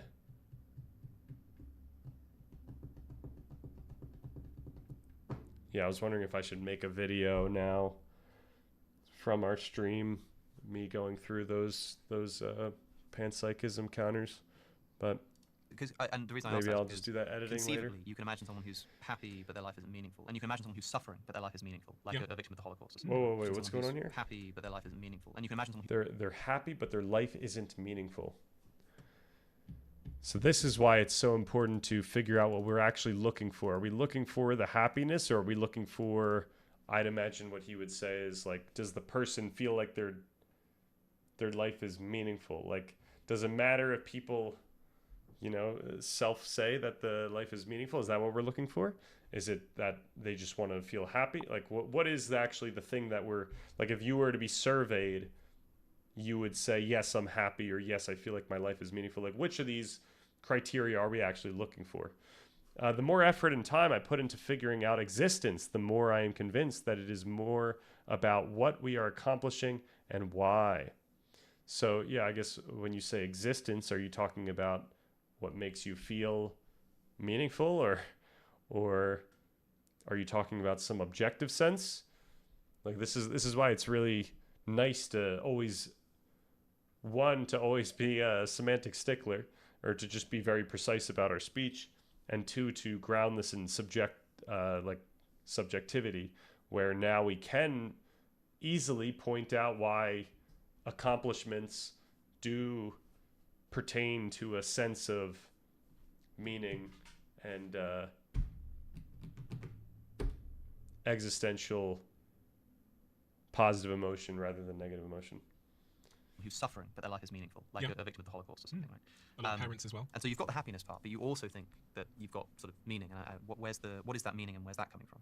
So meaning for me is something that I create by the decisions that I take. And this might go down to what you were saying about having certain tendencies. I have certain tendencies. I have nature and nurture acting against me to make certain things feel meaningful to me. And one of those things is this pursuit of more information. I do it when you go and I get some free time tonight. I'll be on YouTube learning about humanoid robots. Or I might stumble across a video, one of your videos, which I've watched many times, and I've watched your videos many times, and I've watched your videos many times. Not because I necessarily believe I'm ever going to get to the final answer, because it's the doing itself that I find so enjoyable. And actually, I can kind of relate to the guy that knows the world's going to end but writes the book. Yeah, right. Because it's the writing of the book that I love. Yeah, Here's what I think is beautiful. So I think if you guys go back and you watch this, every scientific principle is what Stephen is doing. So self-determination theory, right? So he's self-directed. He stretches his capacities. He relates to other people. And I think it's a really brilliant example of sort of like this problem of finding like meaning with a capital M, and it relates to this kind of idea of, if you're feeling directionless in life, I don't know that you need to figure it out with a capital M. And if we listen to some of your questions, right, is it enough for you? And The line about watching YouTube reminds me of the grind set edits. I don't think I've seen those edits, but I think I can get what you're saying. I mean, I guess that's kind of what I'm doing also. I mean, I'm not going to be watching things on YouTube, but I'm going to be reading that Damasio book some more. That's been my go to bed reading, because it does actually make me quite sleepy while it's like, I think just reading in general makes me sleepy, right before bed, but it is so interesting. Like, I think it's just so exciting. And Stephen's like, why wouldn't, why do you assume that you need? So there's sort of this very natural reaction. And then he's kind of like, That's different than the grind set. Okay. And my favorite thing about your answer is that getting as far as you have, I think you've. What is constitutive of a grind set? Like, what makes it a grind set? But your instinctual answer of 5 out of 10 is still correct. Because this is as far as you go. And I think you feel this hunger for something else. And that thing is going to be big. Right? And I think that's what maybe Greg can help us out with, right? Because I think it's a beautiful way of embodying, I think, how we find meaning in life. There's a bunch of psychological stuff that you can do, but it appears that doing some of this weird transcendental, you got to find it in sort of this big way. And I think you're a perfect embodiment of how far you can go. Let me offer clarification based on the questions you were asking, Alex, because I feel in many ways very sympathetic to Alex as he described his subjective states. Are you happy? Are you fulfilled? Do you have meaning in your life? And I think the tendency sometimes is to talk to somebody who is very confident of their understanding of the big picture, and think that everything's going wonderful for them. You look at their life and say, well, everything's just great. Are you happy? I'm happy all the time. I have the truth, kind of thing. But that's not exactly how it works. I'm fully convinced of the truth of the Christian worldview, God's existence, Jesus, all the things that relate to that, human beings made in the image of God. I think it's the best explanation, all things considered, for the way things are. Nevertheless, I'm still a fallen human being, learning to be virtuous with God's help. I am still living in a world that is fallen and broken, and I have to live with all the contingencies of a fallen world. So if you were to ask me the question that you asked Alex, I would have the same difficulty answering that Alex did, because it's so variegated, one's life. When I wake up in the morning, do you feel good? Sometimes, sometimes not. Am I confident that no matter what happens in my life, the good, the bad, whatever, that there is a foundation there that gives me stability? Yes, because I think that foundation, God, eternal mind, exists, and I'm in proper relationship with him. But part of the reality is, this is a vale of tears. How did Job put it? Something about the sparks flying upwards. It's like life is difficult. Actually, I like the saying, life is hard, and then you die. You know, it gives me a Life is hard and then you die.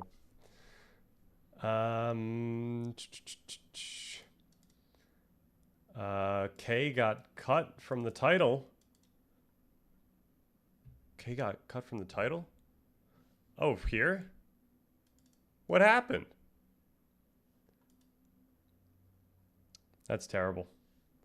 That's just the worst. Dr. K was the MVP of this whole entire discussion, and they took him out.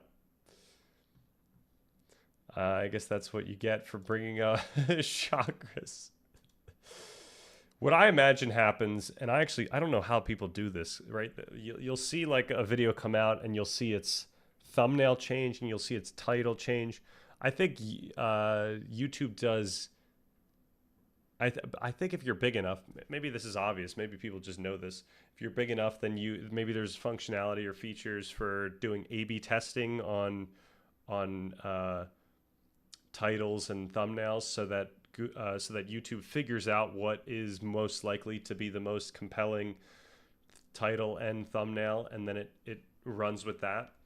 So it kind of, you know, if you're lucky, you get a certain one, or not if you're lucky, but you know, it randomly just distributes them in the beginning, and then it's probably going to stay as this. We didn't get the same title that it ended up being. I doubt it's that he's like changing it over time. I imagine he gives a few options in the beginning. I could be totally wrong though. Grindset Bros, are Elon Musk saying I used to sleep 100 hours on the factory floor and eat Cheez-Its and cheesy Doritos for my diet? I came from nothing, man. And then you read about what he actually did and does. There are different planes of existence to me and different versions of reality. Most realities here are frequency. Okay. I would when you said are based on frequencies. Oh, are based on frequencies. Yeah, I would just challenge you to be more or less ambiguous as to like what it would mean for a reality to be a frequency. And what that would like are you talking like a wave function, like a superposition in like quantum physics terms, such that, you know, there's like many worlds, like those are different realities that are represented by a superposition wave function, and therefore we can now kind of consider how different frequency, you know, like that might be an intuitive way of talking about it, but that might not be exactly what you're saying at all. The issue is that it's ambiguous enough for a bunch of different people to think different things when they hear the same words. I used to sleep on the factory floor after working 100 hours. It said spiritual. It's gone. Atheist versus Christian versus spiritual thinker. Right, yeah. I can tell at least 100 of those dislikes are for the length of the video. For real. Do people do that? Do they just see a 3-hour 21 and they just dislike it? I mean, I guess this is pretty great though. This is like 1.4 million with only negative 350. That's a really good. That's a crazy ratio.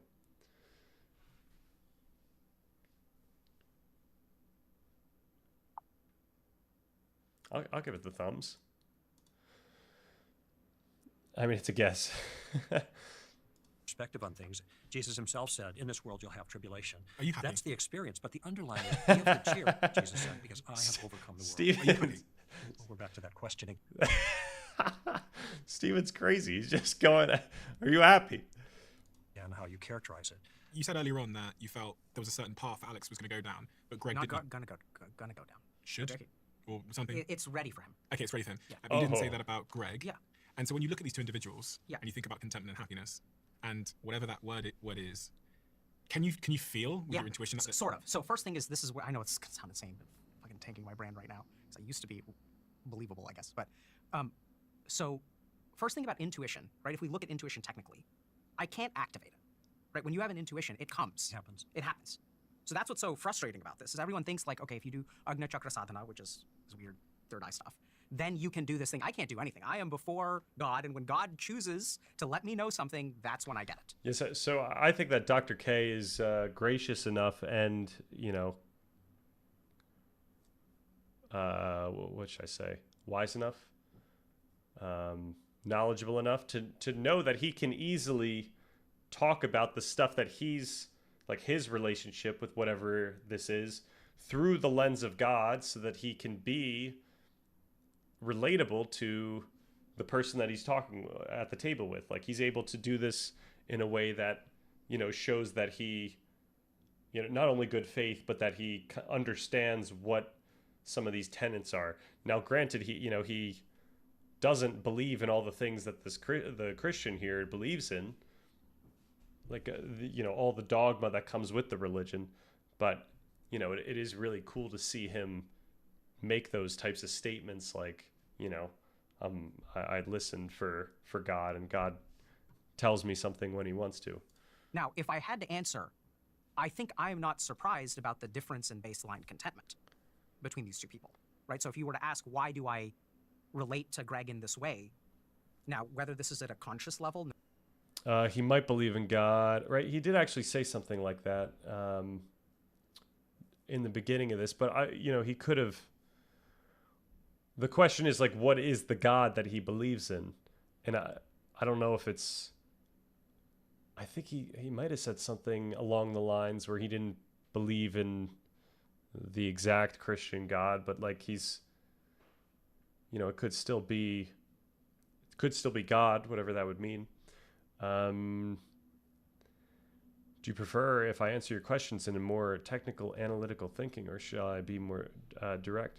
I would recommend to answer it in the way that you think I will most likely understand what you're trying to communicate. Like, what is the way that you think that if you had 1,000 people in a room and you were to say it to them, what is the way that is going to make it most likely that they all know exactly what you're thinking, or you know, very similar to what you're thinking?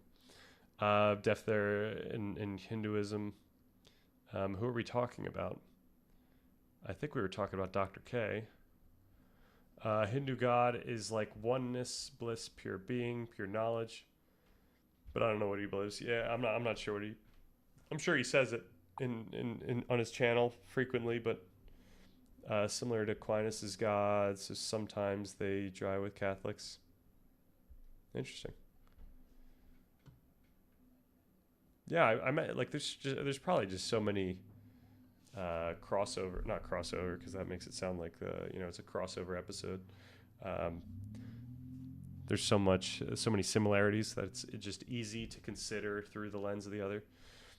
I'm trying to refine my thinking so that I am able to share it with more people. Nice, yeah. Yeah, I think that's always a beneficial challenge, because it's always a exercise in figuring out what are the most effective words. And while you want to, this was the same challenge we had with part one. It's like, while you want these words to carry as much essence as possible, but they need to be accessible. Like, you need to still leverage stuff that people will find intuitive in order to actually understand what you're saying, which is why, at the same time, it's crazy to bring up Heidegger as like a good example of this, but Heidegger still like grounded all of his stuff in decently intuitive language, except, granted, once it gets to English, I guess it's still pretty ambiguous, which is why people think that being towards death is, people thinking about the existential dread of dying, which, is an easy pitfall. And, I don't blame him, because that's the language. But a lot of the stuff is quite intuitive in that conceptualization. Neurological level, whether there's truly a spiritual level or not, right? So am I just reading into him, doing pattern recognition based on what he says and stuff like that? But that's not what my lived experience of it is. I know this man has seen God. And it's not, is it his behavior, his body language, no? I mean, I don't think so. Right? So I've met some people who have very unhappy lives who still have that foundation of spiritual contentment, and some people who have very unhappy can have unhappy life with spiritual contentment, or spiritual contentment with a happy life, or have a great life and have no spiritual contentment. I think all of those variables. What about me? I was about to ask that. Yeah. What's your intuition about me? I think you're getting there way faster. You've changed from the last time I talked to you. I think you're getting there, and I think you're gonna get there. Oh, thank God. Where am I going to go? There being There. contentment. There. Well, there was a being cut. There. So this is Oh, this, right. there Okay. is. It's not something that can be put into words. I'm just going to call it there. If someone's listening right now and they feel stuck in their life, which is what I asked Alex, what is something that they can do tomorrow, a small step that they can take to become unstuck in your worldview? Yeah. So I would start by, Alex offered a beautiful answer, and I think he kind of mentioned that I wouldn't be arrogant enough to give people things because, give people an answer because everyone's an individual and stuff like that. And so the funny thing is I have a super concrete answer. I think the difference in sort of the way that I perceive it is I don't think you have to be someone great to do that.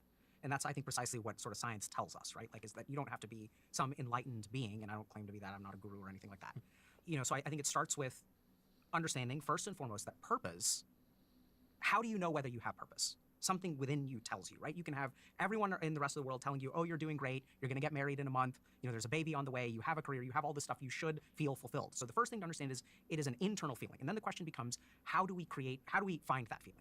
So this is where things that get in the way at the top of the list right now, which Alex alluded to, is technology. So unless you can feel what is going on inside you, you will never feel purpose. What are the things that get in the way of feeling? So when you feel bad, what do you reach for? Right? How do you manage those negative feelings? And it's not about making the feelings go away or not making them go away. It is simply about stopping the process of severing yourself. That process is, I think, alexithymia is what I kind of refer to it as. That's color blindness of your internal emotional state. Like I have a whole lecture about it. So the first thing you have to do is learn how to feel again. Because if you look at most people whose life has no meaning, what they're actually doing is trying to create a life that is running away from bad feelings. So I don't like the way my boss yelled at me. I'm going to go to the bathroom. I'm going to pull out Reddit. I'm going to scroll on it, whatever. Right? They're running away from the way that they feel. And it's not about good or bad. Just you have to reconnect with yourself. Second thing is focus on your ego and, as best as possible, probably for most people, dissolving parts of your ego. And ego is anytime you say I am ... it is what's that ... So if I say I'm a doctor, that's part of my ego. I'm a man, that's part of my ego. So a lot of times what gets in the way of us finding purpose is what we believe we are. Right? So I may think to myself, I am a doctor, I am this, or I'm a loser, I'm an incel, right? So it's all of these identifications that get us away from purpose. Third thing to do is find your narrative sense of identity. So there's some ego dissolution practices like shunya meditation and stuff. And then third thing is we want to develop a story for ourselves. This is when people have purpose in life. I don't like the way my boss yelled at me, so I'm going to call an airstrike on the property. Yeesh. In Call of Duty?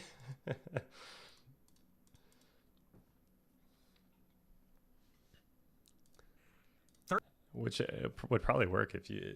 I feel like, games like that would be a great way to get that quick dopamine rush. Yeah, we'll say that. Aren't you still in the building?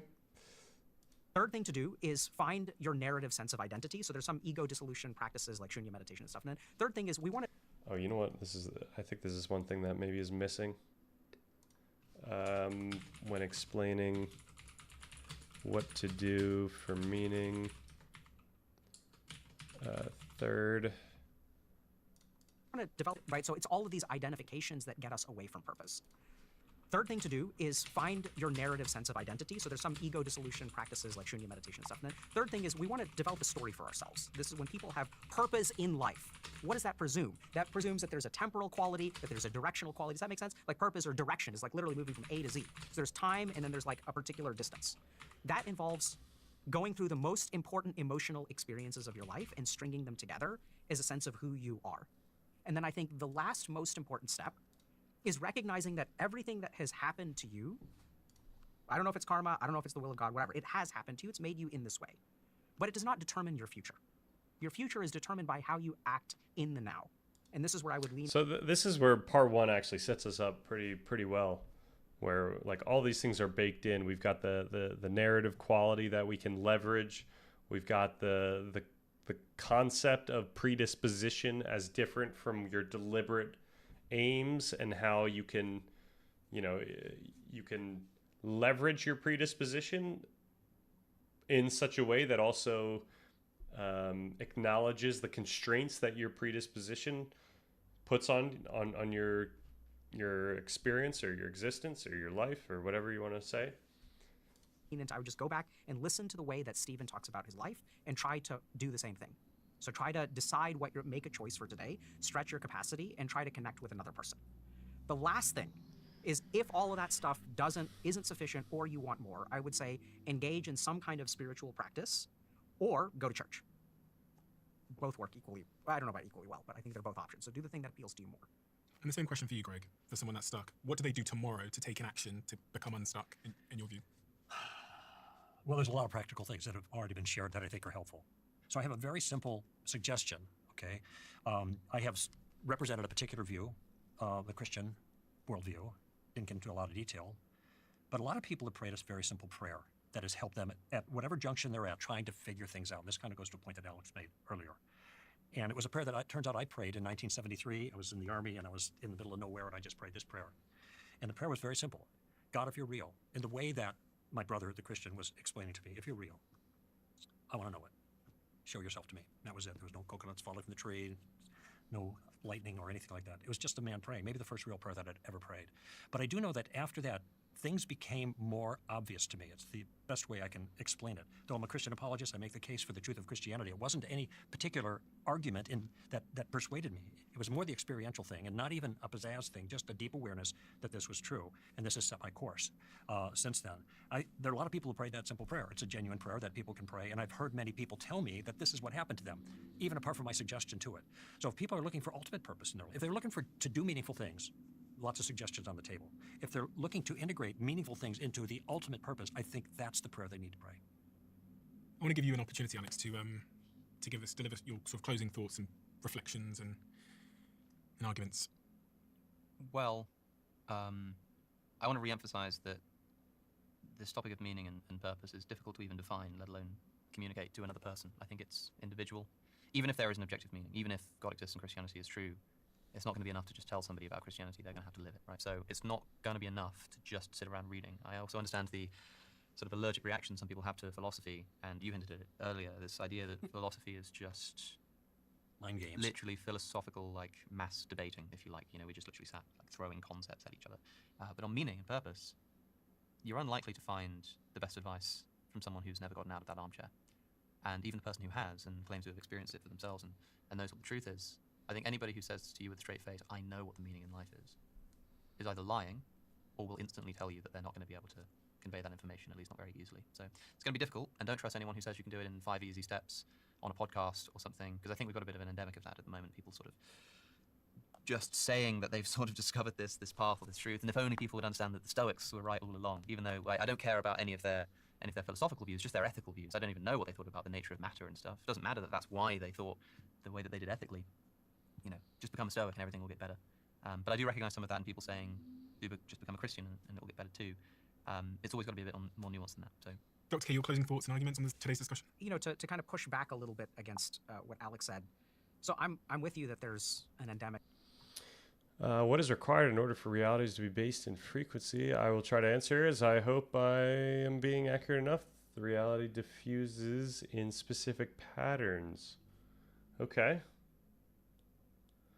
Well, it's less about being accurate. It's more about, I'm saying like in terms of what I would ask for is less about accuracy. It would be more about something that's intuitive and accessible. So I would say that I still don't, like, that doesn't give me any idea of what you're basing any of this in terms of the reality diffuses in specific patterns. Like I still don't understand if we're talking about something that's external to my experience, or if we're talking about something that's physical in the world, or if we're, like, at what level are we, did that make sense? Perception, perception itself, like if we're talking about like consciousness, like your feeling of these things, or the images that are in your mind, like, I don't know if we should say those are frequencies, but you could say that the stimuli that is causing these conscious experiences are we know empirically that they are frequencies, light waves, sound waves, electro waves in our body. Granted, so the thing though is that our like the way that our brain communicates, it's not electrical waves continuously. It's like it's an electrical wave that gets translated into chemicals, and then the chemicals get translated back into an electrical wave, and You know, so you can think about brainwaves as frequencies, certainly, but the like, I don't know if you can keep the idea of frequencies all the way into like the hard problem of consciousness makes a gap that makes it so that you can't really like, you can't say that reality is definitely frequencies unless we're talking literally just about the physical makeup of our brain and whatnot. But we should be more precise about what we're talking about if we're talking specifically about brainwaves versus the stimuli that's causing those brainwaves. So yeah, I guess the main idea would be, let's be more precise so that the listener knows what you're trying to say. Anytime you want to explain a philosophical concept, imagine you're in a room with 1,000 accountants. Why? What makes the accountants significant here? How about 10,000 of those like those court stenographers, and just imagine 10,000 people just clacking away.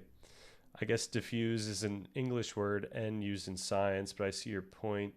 Well, like I understand what you're kind of trying to say with diffuse, but like I don't understand like how this like what it's pertaining to. Like what frequencies are we talking about? Where like what's the effect of the diffusing? What's the significance of the diffusion? It's usually said to be a boring job of an average Joe. I see. That's what I mean. The Socratic dialogues are written like that. There's some interesting frequency stuff going on in Vipassana, where your senses start flickering at progressively faster rates, and some people describe it in hertz. Interesting. Yeah, that's pretty cool.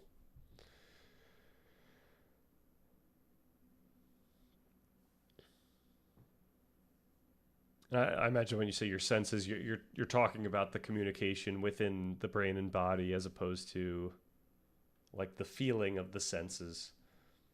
Unless people, you know what? No, maybe you are actually talking about the senses. Like maybe you're when I think about sensing like a certain part of my body, like we were talking about yesterday, you can kind of sometimes.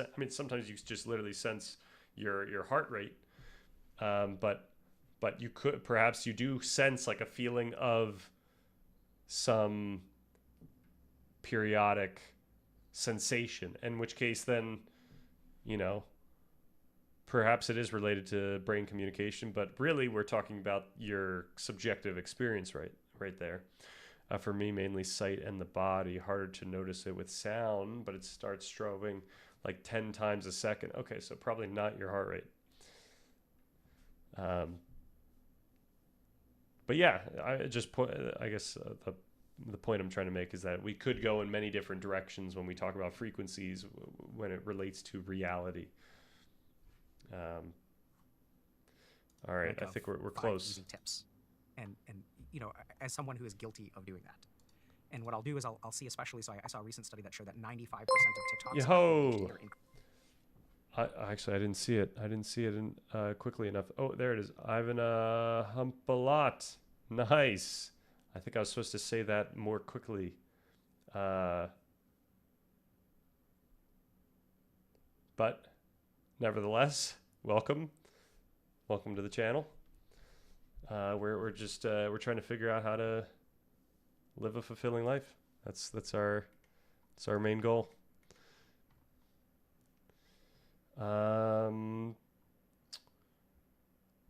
They explain it as each perception is alternating with a mental processing of that perception. Oh, wow.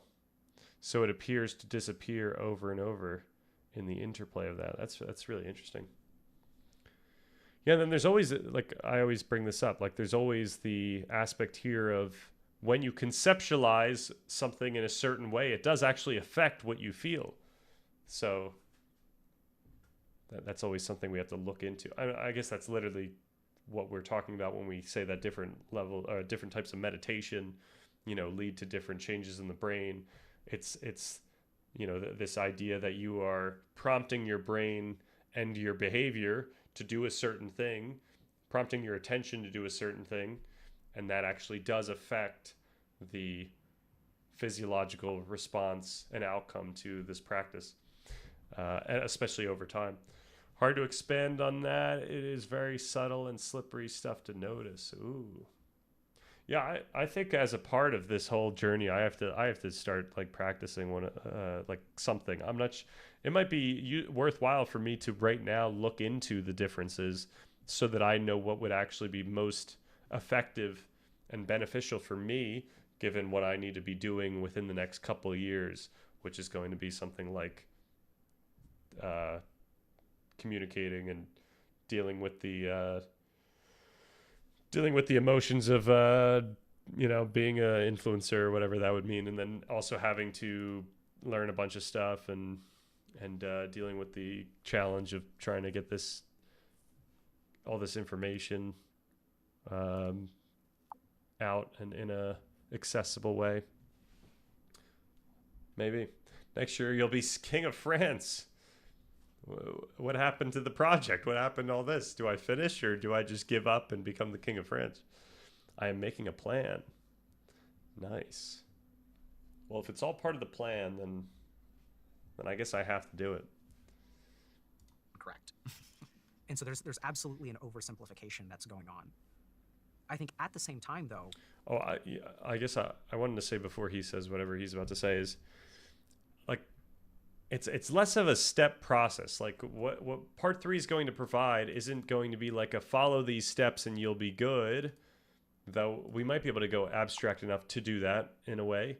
But it's really going to be providing a bunch of different tools that you could use if you feel like those are necessary for you in your life, or if you feel like that's something that you could do or want to do. And we just explain how these tools, like why we think that these tools will work.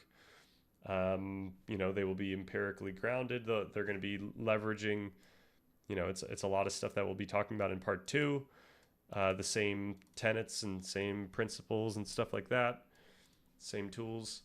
And so it's going to be less of a step program. It's going to be more of like a menu, or maybe not a menu is the right word, but an offering of different ways you can go about this. But we're going to try to make a narrative that allows you to follow some type of step, like clear step path, where you get to have a relationship with these different tools, and perhaps of other tools that help you out, in like specifically you. And so that would be something that we would want to include as well. Oh, you can continue. Okay. So, that would be crazy if I was King of France, but I was literally doing this still every day. Like I was streaming as the King of France. Many practices out there, normally concentration stuff, good to start, right, on breath or loving kindness or whatever, really. Yeah, like I think it would be beneficial for me to just start regardless and just start building up those parts of the brain. Like I wonder if this is like an apt analogy. But when you start stretching something, let's just say it's your leg. Let's just say I'm like, it's a usual stretch. It's like I'm sitting on the floor, legs out in front, and I'm stretching like hands to toes. Like at first, because, let's just say I don't stretch. At first, I'm inflexible. So when I do that, a certain muscle is going to tell me like I'm the weak link. Like, my muscle is not flexible enough. But as you keep going and that muscle gets more, maybe it's not even muscle, maybe it's tendons. I'm not even sure. I don't know this stuff as well enough. But as that tendon or muscle gets stretched out enough, then you're going to find another weak link that's a different muscle. Like you wouldn't have been able to stretch this other muscle out because this first one was a real issue. But now that you've stretched this one out, this other one is now something that you can stretch out. And you do that, and there's a bunch of different muscles or tendons or whatever. And so while this is something when I was actually doing yoga a good amount, this is something I noticed in my own body as I was stretching very frequently. And so I would think of that as analogous, where perhaps I should just start with the, mindfulness, just get in that, because I would be stretching out things that would make it easier for me regardless of which direction I go.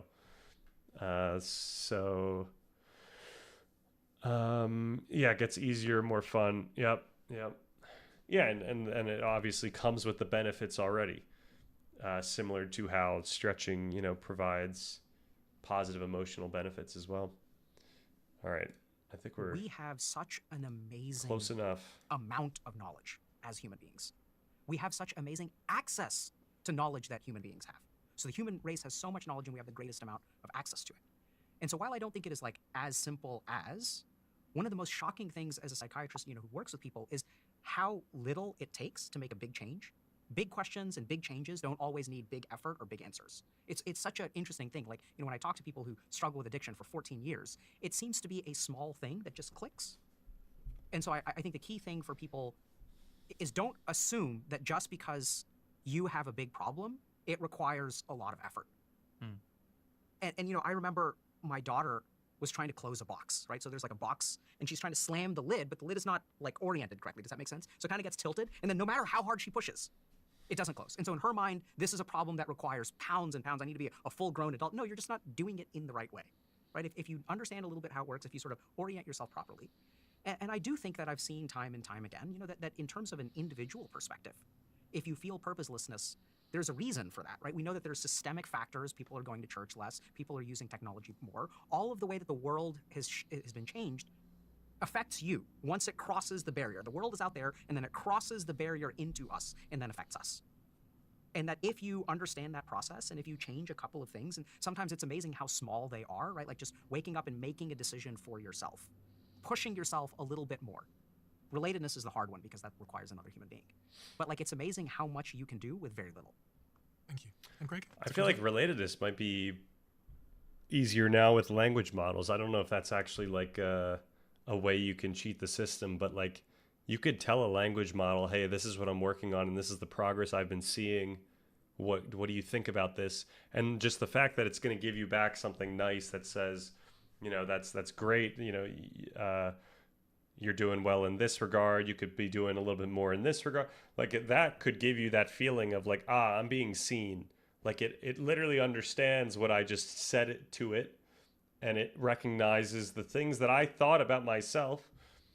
So I obviously, that's very anti-human or whatever to point out that maybe these things are useful, but yeah, I'd imagine it would be able to at least give some of that. I mean, granted, I imagine still a lot of that component is the very social benefits that you get from relationships that you see and feel and et cetera. Like the literal feeling of dapping someone up or hugging someone, obviously cannot be supplied by a language model.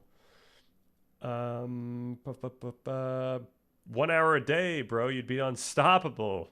Meditation fits the metaphor also. Were you saying the stretching metaphor, or was there a different? I forget. Did I just talk about a metaphor that was different? But yeah, that's what I was trying to make the metaphor for meditation. But yeah, I don't know if I have an hour in the day to do that. If I could get rid of my job, I would have an hour in the day to do meditation. But I think what would be the happy medium? I'm not sure. It doesn't matter how long. Yep. I think now I could probably swing like 15, 20 minutes. I think that would be good. But chances are I would want to get more than that if I had the time. Of your closing thoughts and perspectives. I thought I'd just given them a few moments ago, but I guess the distinction that I guess I want to emphasize is when it comes to purpose and meaning, I think actually meaning precedes purpose. You have to know who you are and why you're here, if you're here for any reason, before the purpose matches. Now, it turns out that there is no big picture, it's just you, then the purpose is going to reflect your individual desires at any given time. And pursue that as long as you want. But if there is a grand purpose, that's the thing to discover. I'm convinced there is. And I think this is why we have this hunger for answering these kinds of questions. And there's a lot of variables that are involved here. But there, and I mentioned before, the things that stand out for me is we have this internal sense that I think is there because we are a spiritual being. People say, well, I'm spiritual, but I'm not religious. And I said, of course you're spiritual. God made you that way so that you can know him. There is that element. This is subjective, okay? I think we're all aware of it. And then there is objective things that we can appeal to. You mentioned earlier the resurrection of Christ, the existence of the world, the order that the world is in, the existence of morality, the existence of free will, all kinds of other things that are part of the package of the Christian worldview that are well explained by that worldview. And one of the reasons that I'm a Christian is because I think all things considered, it's the best explanation for the way things are. Not because all of the questions are answered for me. You've raised issues that I haven't thought about that. It's a mystery, some of these things, but life is filled with mysteries, all right? And this seems to be one mystery, the big picture. I feel like by Christianity, by the Christian understanding of I feel like everything we know about like evolution and the much for being brain, here today. like I feel like these are just obstacles for him. I'm wondering how much much effort he's put into actually understand those things. Okay. To me, I think when you start getting around 45 to 60 minutes a day, that's really respectable, and we'll see nice gains. Yeah, no, I would like that. It's just, I don't know if I could swing the time. Just not enough time in the day. God made you that way so that you can know him. John Calvin, come on now. So he's like real close to home in that branch. Truly fascinating discussion, and it has actually pushed me forward. I shan't share how it's pushed me forward, but it certainly pushed me forward. I imagine that he would feel great about the fact that Dr. K had just told him that he's seen progression since the last time. Like, I mean, I'm just speculating because if that was me, I would feel phenomenal about that. Ways, and it's helped me to understand you all. I'm big fans of all of yours. You all make a lot of great content on YouTube in various ways. Alex, I've watched your channel so many times. I've watched so many of your videos for so long because you kind of represent one part of my perspective and curiosity, and you're a very intelligent. This is really nice for him to take time and say nice things about each of the people with here. ideas, and you've really done your homework. So it's fascinating to watch your YouTube channel. I highly recommend people. Quite the accolade. That's very kind. No, but it is. That'll go on the front of my book. Good, yeah. And your book is on the way, which we're very excited One about. day. One day. Who knows when, but it will come eventually. Well, keep doing what you're doing because you're a vessel for people, and who knows where that vessel ends up going, but it's a very we all hope. And thank you, Dr. K, you're a master of what you do. And actually, when you talked about your chakra, the intuition one, I was sat here giggling because I've never felt so naked in front of someone in my entire life as I do in front of you, and I can only attest to the great work that you do as a result of that bizarre intuition. I think I told other people after the first time I met you that I think you have a magic power, and it's quite unnerving to be around someone that I feel like has a magic power. I highly recommend people go and check out your YouTube channel. You've been on the show a few times, and the response I get about in public is I'm profound. skipping the rest of this. Yeah, I think Dr. K is going to be a big part of the influence of where part 3 goes. I think I'm going to, over the next, couple of years, spend a lot of time looking at Dr. K stuff. Oh, I wanted to actually look because Dr. K just dropped a video where I think he discusses this exact, so maybe this is what we do tomorrow. Yeah. Hey, chat. I was recently lucky enough to be invited to Diary of a CEO's podcast on meaning and purpose. And it was great. It was awesome. I was with 2 philosophers, and I had a lot to say about meaning and purpose, but I ran into a couple of problems. I was with All right. This is going to be exciting. We can't do it tonight. I gotta get some Hades in. But that'll be fun to watch. All right, Ajahn Chah, if you have time to breathe, you have time to meditate. Right, it's just it's coming up against, conscience here. Like I don't think I could justify it when there's work to be done that I think might lead to more moral things, whatever that would mean. Granted, I'm about to play Hades, so this is a sin in some regard. If we're going to go the Christian way. I know, don't Calvinists believe that there is no free will? How do you decide to know him then? I am puzzled by Greg's theological positions. I am too. Stan, wait. Uh-oh. Uh-oh. Oh no. What is happening here? You and I are now sitting together. Wait, is this an edit? just the timing of what, like the 2 seconds that we've seen. I think this is going to be just some edit. Yep, exactly.